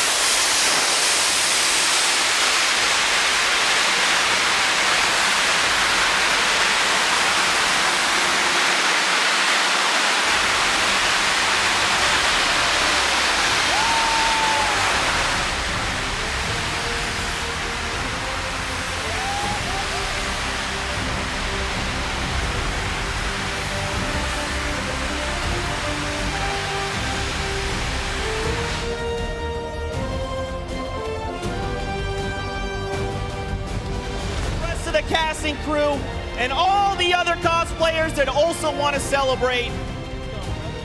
Let's give it up one more time for the Llama Record Company!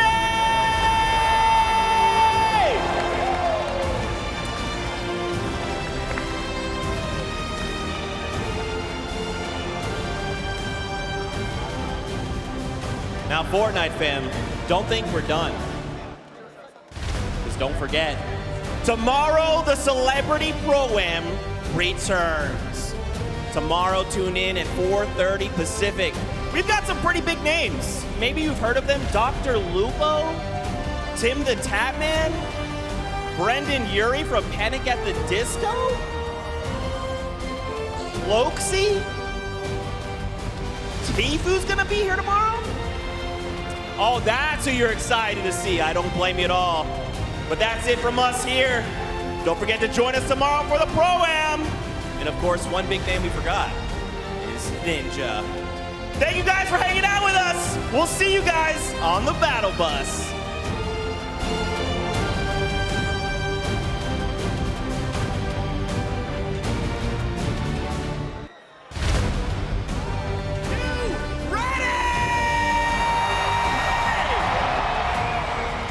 For the first match of the Summer Block Party.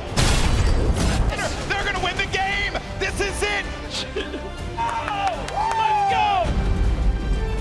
We have Raven's Revenge. They're gonna Ladies win. and gentlemen, make some noise. This could be the end of the match. Okay, 30, they played together.